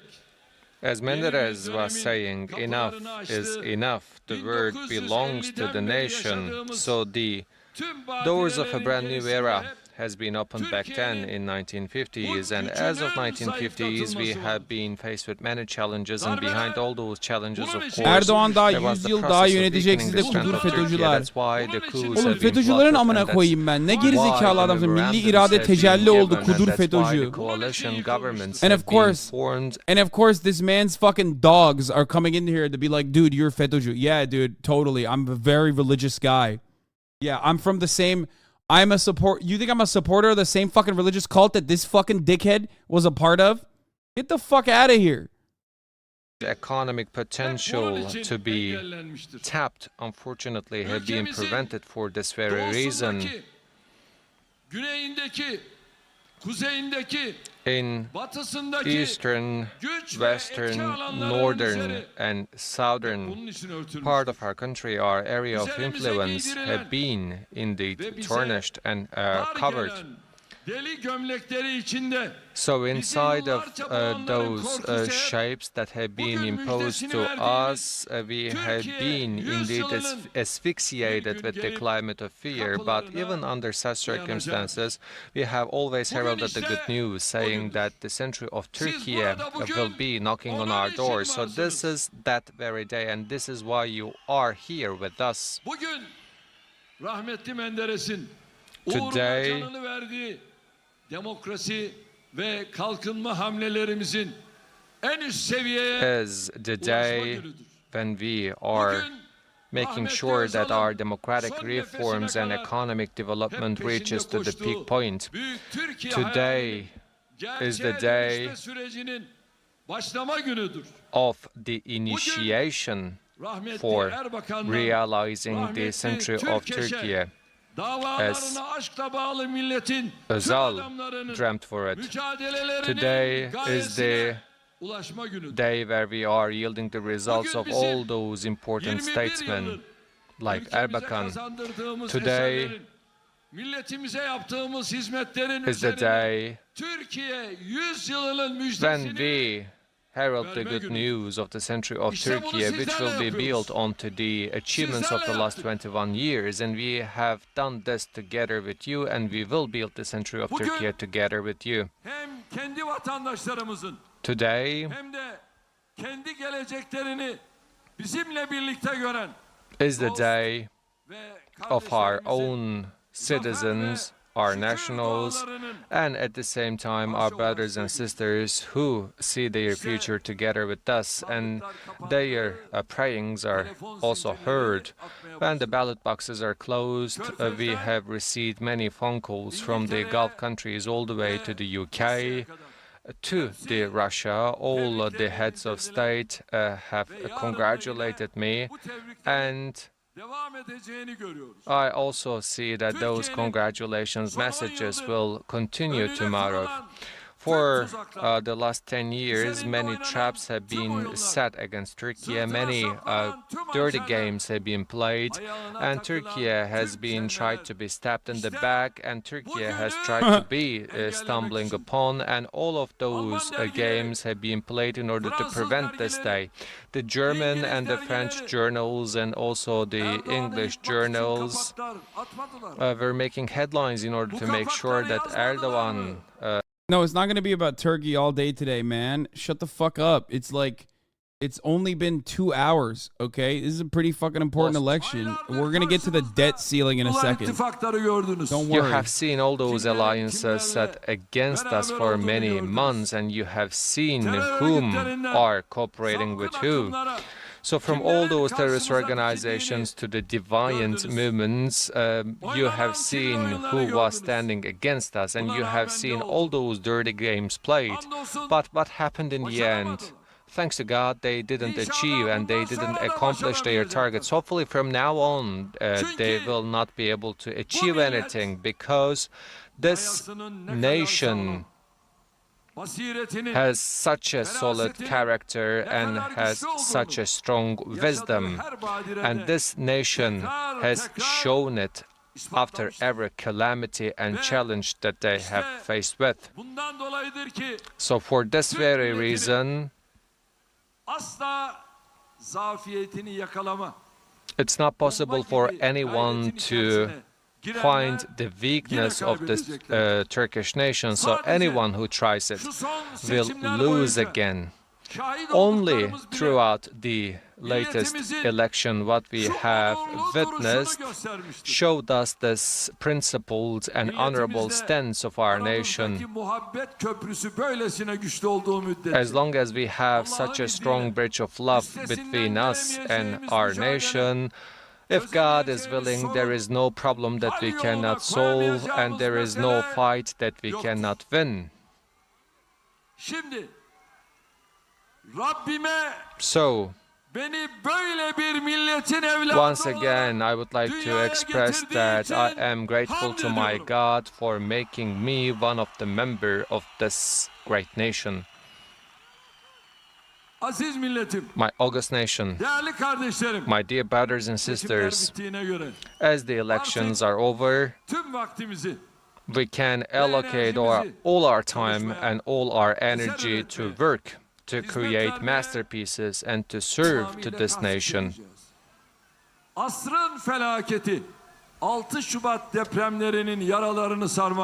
In order to heal the wounds inflicted by the disaster of the century, the 6th Is this a good guy or a bad guy? No, he's a very bad guy. That our citizens are clinging back to life and reconstruct all those cities, we will continue to work day and night.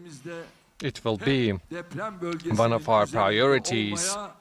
Not only our hearts, but our hands will always be over the quake region in order to tackle the problems arising out of the increasing level of inflation, and in order to make sure that we are compensating the losses of welfare. We will focus on those areas. Of course, it is not hard for us to tackle those problems. Like, people who are like, oh, what's so bad about Erdogan? Dude, imagine like Donald Trump and Vladimir Putin had sex and you know, they fused. They did the fusion dance, and that's been happening for like 30 years, okay? They've just been doing the fusion dance for 30 years. Like, I don't know how to describe it. Like, it's just everything that reactionary, backwards ass, like fundamentalist ass, you know, hyper authoritarian governments would do, he has done. Okay? So just normal USA? No, bitch. No. The United States has not experienced something like this yet. The United States' corporate corruption can only go so far. Okay? Sorry. The United States, like, individual corruption by political leadership can only go so far. It's nothing like that. The United States is led by corporations, okay? This is a little bit different. Recep Tayyip Erdogan is the corporation. Think about it like that, okay? He's the corporation that runs the country, if you want to think about it from like a corporate standpoint. Like, this is different. Like, I don't know how to describe it in American, with American terms. Like, Trump can't go so far for his own, to line up his own pockets, okay? In the same way that Erdogan has so successfully. Cannot intervene in the political destiny of Turkey. I am the Prime Minister of Turkey, I said back then. You will only receive your installments and your payments, I said. So what happened later? Till 2013, we continued to pay our debts. In 2013, we paid our last debt to them, and then we parted our ways with IMF. That is who we are. But what was the CHP saying? You should borrow loan from IMF. That is what you do, not us. And today is the day. 10 years have passed and we didn't receive any loan from IMF. And back then, the forex reserve of our central bank was $27.5 billion. What did they do? They said that they will bring $3 billion from UK, but they will not give you a single penny. So the long sharks know very well to whom they will give their money. Your subs think it's because he's somewhat good, because he seems like he's immigrant friendly. He's using them. He's the reason why there's a civil war in Syria. So, Recep Tayyip Erdogan did take in 10 million immigrants, which is like a profound thing, even if it wasn't for humanitarian purposes. He took the 10 million immigrants, he took the 10 million refugees from Syria because he wanted to use them against the European Union, okay? He used them against the European Union. Now, 10 million in a country like Turkey, which only has 90 million people total, okay, over the span of like 5 fucking years is a lot, okay, especially for a poor country. So what he did basically is take on the refugees so he could fucking turn around, okay, he could turn around and tell Europe like, well, I'll release them to you if you ever piss me off. Whether there was a journalist that was like upsetting him or anything like that, he would just turn around and go, hey, thank you for the money. Thank you for the money that you guys gave us to house these migrants, which doubtful that he actually utilized the money to house these migrants at all. Okay? Abi sen neden mülteci düşmanlığı yapıyorsun? Hayır, ben mülteci düşmanlığı yapmıyorum. Ben mültecileri savunuyorum ama aynı zamanda Erdoğan'ın neden yaptığını anlatıyorum. Bu mülteci düşmanlığı değil. Salak salak konuşma.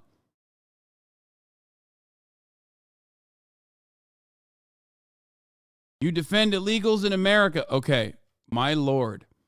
I'm not saying that it's bad that he did that. I said it's profound, okay? But the real reason why he did that is, of course, not because he cares about the humanity of the Syrian population. If he cared about the humanity of the Syrian population or the Syrian refugees, he would be doing reintegration programs, okay? He would be working on housing initiatives, not necessarily using this massive population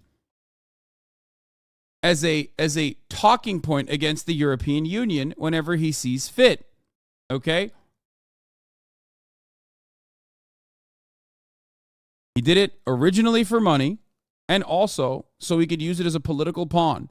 Anytime European leadership frustrates him in any capacity, he turns around and he says, all right, I'll literally send them to the border of Greece right now. Okay? What should have happened, Erdogan used the immigrants in 2020, sending them to the borders. It was really worrying. Yeah, like what he should have done was work on reintegration measures and try to do his very best.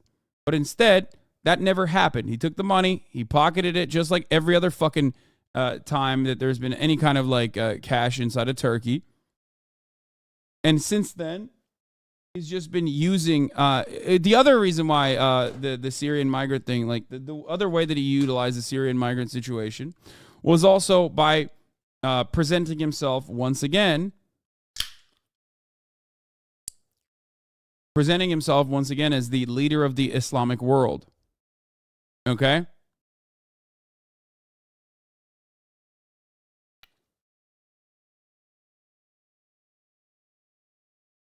This way, he can show to the rest of the Islamic world that he is in support of Muslims all around the world. He's defending Muslims all around the world. And as far as I understand, and I don't know what the actual situation is, but that got him a lot of support from the people that are in this crowd that see it as like a restoration of the caliphate.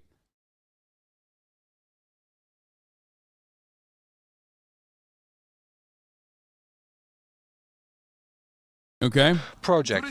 From tourism to sport, from energy to economy, we have achieved centennial works for our homeland, and of course we will improve our Would the benchmark CHP kick the migrants out? Fuck no. No, they can't. They can't fucking do that. There's anything that the opposition says about like what they will do to the refugees is also bullshit, okay?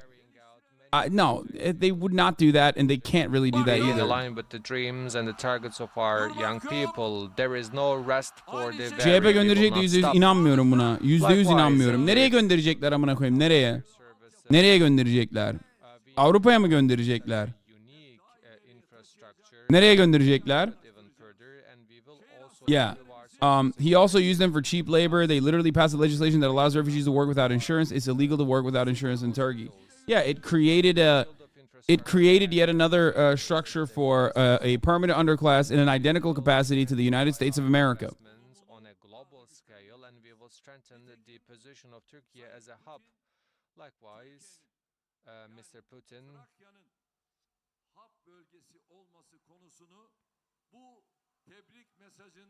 has once again repeated that the Thrace region should be a hub in his congratulation message.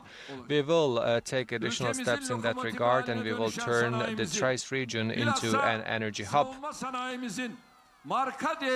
So we will also improve the brand value of our defense industry. What do most people in Turkey think about the refugees? In the field, the conservative side likes the refugees because they are brothers in Islam, and the liberal side is actually very anti-refugee. I'll just say it in the most honest way possible. There is a lot of animosity towards Arab people across the board in the liberal side because, unfortunately, Recep Tayyip Erdogan has like presented himself as. I mean, this goes back to like.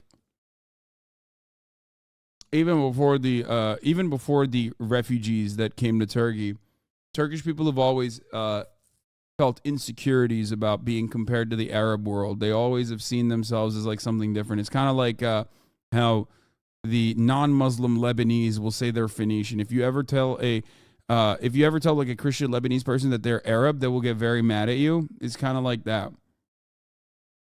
Yeah.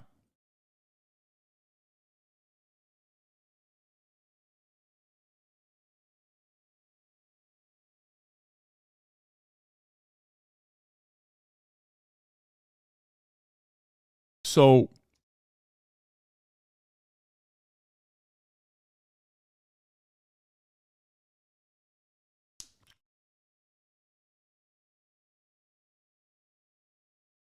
I've dealt with racism in Turkey as an Arab visiting for tourism. A lot of liberal Turks think they're European, not Middle Eastern. Yes. This is definitely an attitude that people have. For sure. There's like two. If I were to cut it in half, like there's two different components here. On the one side, you have the Islamist, more fundamentalist, more religious Turks, oftentimes in like rural areas of Turkey, that want to restore the former glory of the Ottoman Empire. He's the Islamic Caliphate's like restoration. He is the one who's like defending Islam against the Western perverts and the moral degeneracy. And on the other side, you have the liberals who are like, no, we are not like Arabs. We are not like Muslim. We're actually, even if some of us are Muslim, we're very progressive.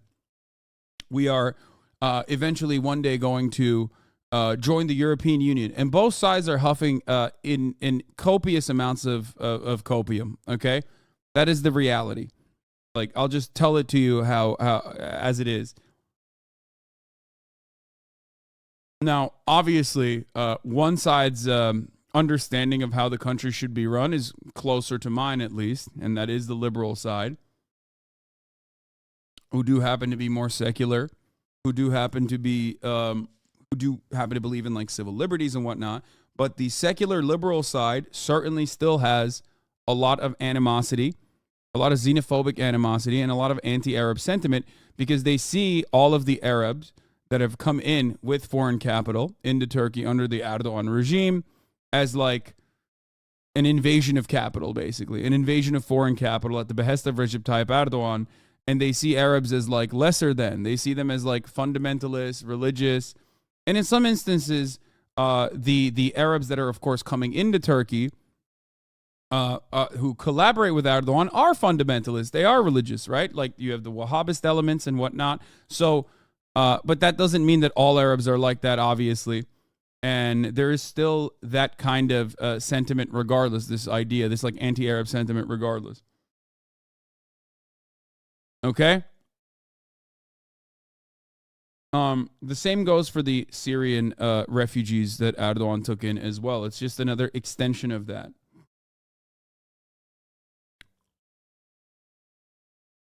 So that's what it is. That's why you'll see, I mean, I don't really cover this too much, but that's why you'll see a lot of like liberals who normally like what I have to say when I'm shitting on Erdogan, greatly deviate away from my perspective with respect to like Syrian migrants in Turkey. My issue with Syrian migrants in Turkey revolve around their treatment and their conditions, which Erdogan is using as like slave labor, basically, and also a political pawn across the board. I've said this over and over again. No matter what happens, I think that taking in refugees is not a bad thing. It's a good thing. But taking in refugees, especially a massive amount of refugees in a short period of time, is always going to come with a sequence of complications. So what you're supposed to do is focus immediately on reintegration and integration efforts, language programs, work training programs, and things of that nature, with a hope that you can inevitably create a successful pathway towards citizenship, instead of keeping them as second-class citizens within your borders, who will be subject to a tremendous amount of economic oppression. And of course, when you are when you're subjected to that reality, okay, when you are second-class citizens, you're working for pennies on the fucking dollar. Of course, you're going to be, the same cycle of poverty and violence is going to happen within your communities. It's not even any different than what happens in Europe as well.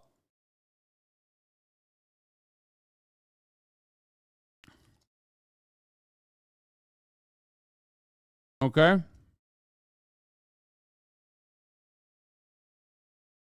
Dolayı teşekkür ediyoruz. Şimdi de Cumhur İttifakımızın değerli genel başkanlarını sizlere takdim ediyoruz.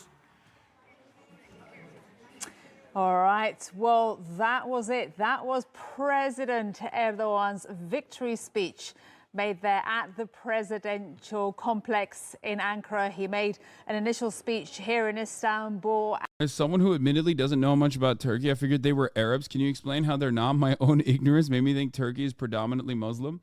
Yes, Muslim doesn't mean Arab, my friend.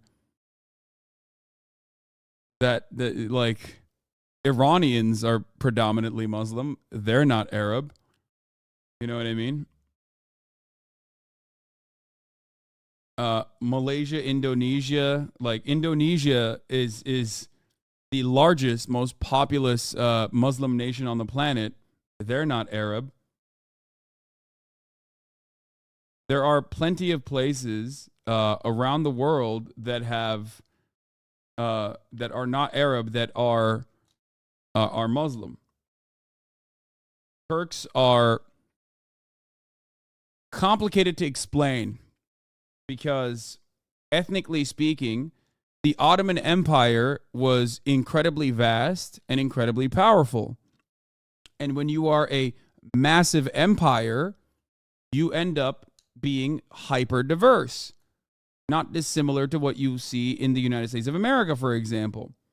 So, while Turkish people are predominantly Turkic, that is their original ethnic background, there are still plenty of, there's still so much diversity within Turkey. That's why you have, Slavic-looking, blonde, blue-eyed Turkish people. That's why you have Turkish people that look like me. And that's why you have Turkish people that also look, Arab.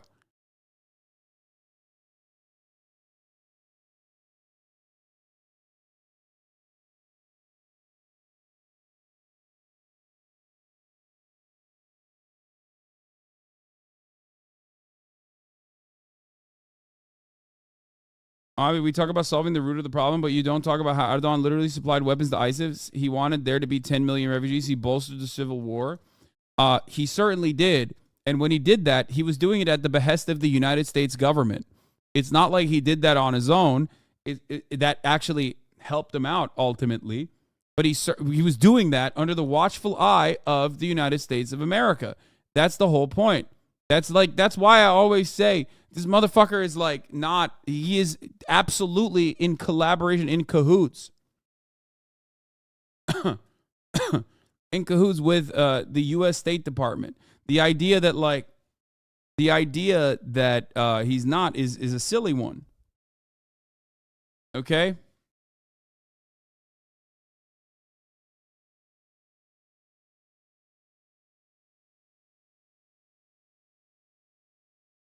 There was a big difference in the path and quality of life between Ukrainian and other refugees here. The Ukrainian refugees were allowed to work immediately, and they got a lot of support. Other refugees do not. The quality and trajectory of their lives are so different. The integration of the Ukrainian refugees have more positive effects.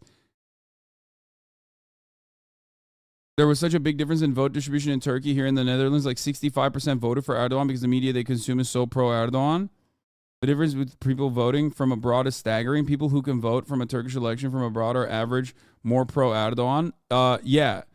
That is because they also benefit from the devaluation of the Turkish currency because, they could just fucking go to Turkey and buy whatever the fuck they want to buy for much cheaper. They also don't experience living in Turkey. They experience living in a European social democracy. And then Turkey is just a travel destination for them.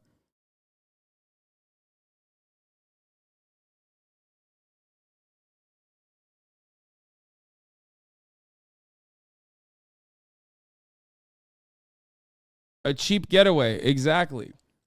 The disdain that Turkish people abroad, the way that they fucking see Turkey is so crazy. It's like they just don't give a shit. They don't see it. The way that they see it is I don't know how to describe it. They just don't fucking care. It's a cheap travel destination for them. You know what I mean?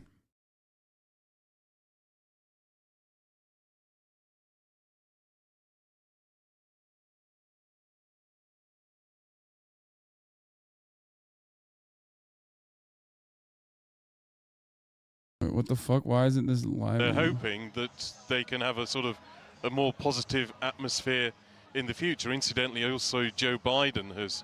By the way, this is the state. This is the state broadcaster, so they're going to be pro-Erdogan. They're going to be glazing him. Getting onto this NATO theme as on the same track, saying we're NATO partners. We're looking forward to working with you again on a number of global challenges. I think it's also interesting to mention there are not only lots of world leaders who are very friendly with Turkey, so countries like Russia, Azerbaijan, Ukraine, Uzbekistan, Pakistan, Qatar. These are all sending congratulatory messages as well, and these were some of the very first to send these messages. But also, we've got messages from countries everyone's that so have not excited. been getting on at all well with Turkey in recent They're years. wishing So Turkey within a couple of well. hours or so, They're there was a very message from excited about the Armenian Turkey. Prime Minister. These two countries having not had diplomatic relations at all until the past year or so because of various different issues, but largely related to the Azerbaijan-Armenia war of a couple of decades ago. Also, Egypt the two leaders there not getting on at all. They're going through a rapprochement at the moment.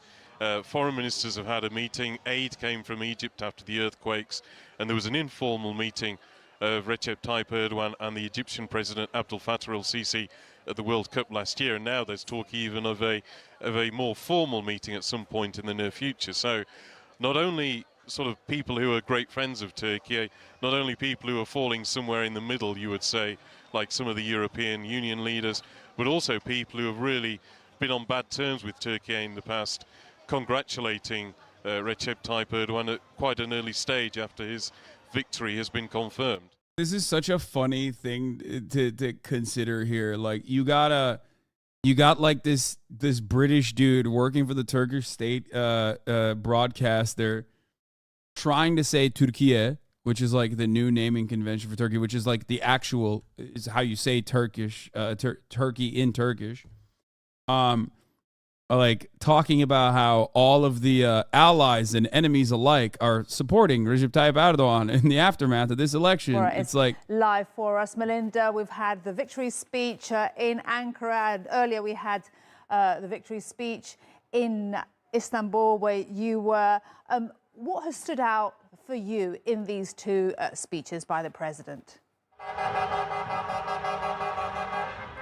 There were some similar sentiments echoed throughout both speeches, some common threads and some common refrains indicating just some particular more social areas that the president wanted to highlight. My colleague Andrew Hopkins was just talking about some of the more policy and political elements, but some of the social issues that he called out was really a bit of a nod to the acknowledgement that there will be a time of rebuilding and reuniting the country now. This has been a very polarizing election campaign. It was hard fought, the first time it's gone to a second round in Turkish history, an indication that the country is somewhat divided. So the president made reference in his first speech, and he echoed it in that speech in Ankara, that this is not just a win for his supporters, for the AK Party, for himself personally. This is a victory for the 85 million people of Turkey. And he said that he was really going to make an effort to win in a way that no one would lose. So a nod there to the fact that this is really a time for the country to come back together after what has been a divisive campaign. And Melinda, as you've stood there, you know, feeling the atmosphere, the mood today, and also in round one, what do you sense from the atmosphere and what people have told you? That is that factor that has really pushed President Erdogan, you know, back to power, or to continue being in power for another 5 years as president. Not just the people we've spoken to here today, but it's also been similar refrains and sentiments from people we've been speaking to right throughout these 2 weeks leading into the second round. It's really been a turn towards stability. It's that continuity and that security that it seems that people were really striving for. And that's perhaps not unusual. In tumultuous times, this is globally an economically tumultuous time, people are maybe a little bit more risk averse. They don't want to go perhaps with an untested, an unknown candidate, an untested politician as to how that is going to play out for them on the home front, on the economic front. So it really did seem as if there was this sense of trust. And that is what people have turned to once again when they came out to vote in this second round. This idea that we know what has come before and nothing really is giving us any indication that there will be anything changing in the future insofar as a steady hand on the tiller as Turkey enters this new Turkish century. Melinda Nusifora live from Istanbul. Thank you so much. All right, back now to Ali Can. Maria, thank you very much. Joining me now in the studio is a very familiar face, Tarık Kozlu, Professor of International Relations at Istanbul's Aydın University, and another familiar face, Mehmet Akif Kireçi, also Professor of International Relations at Ankara University of Social Sciences. They both join me now. We're coming to the end of our special coverage. It has been a long night, but we've just listened to the president speak in Ankara, at the presidential complex, in front of tens of thousands of people.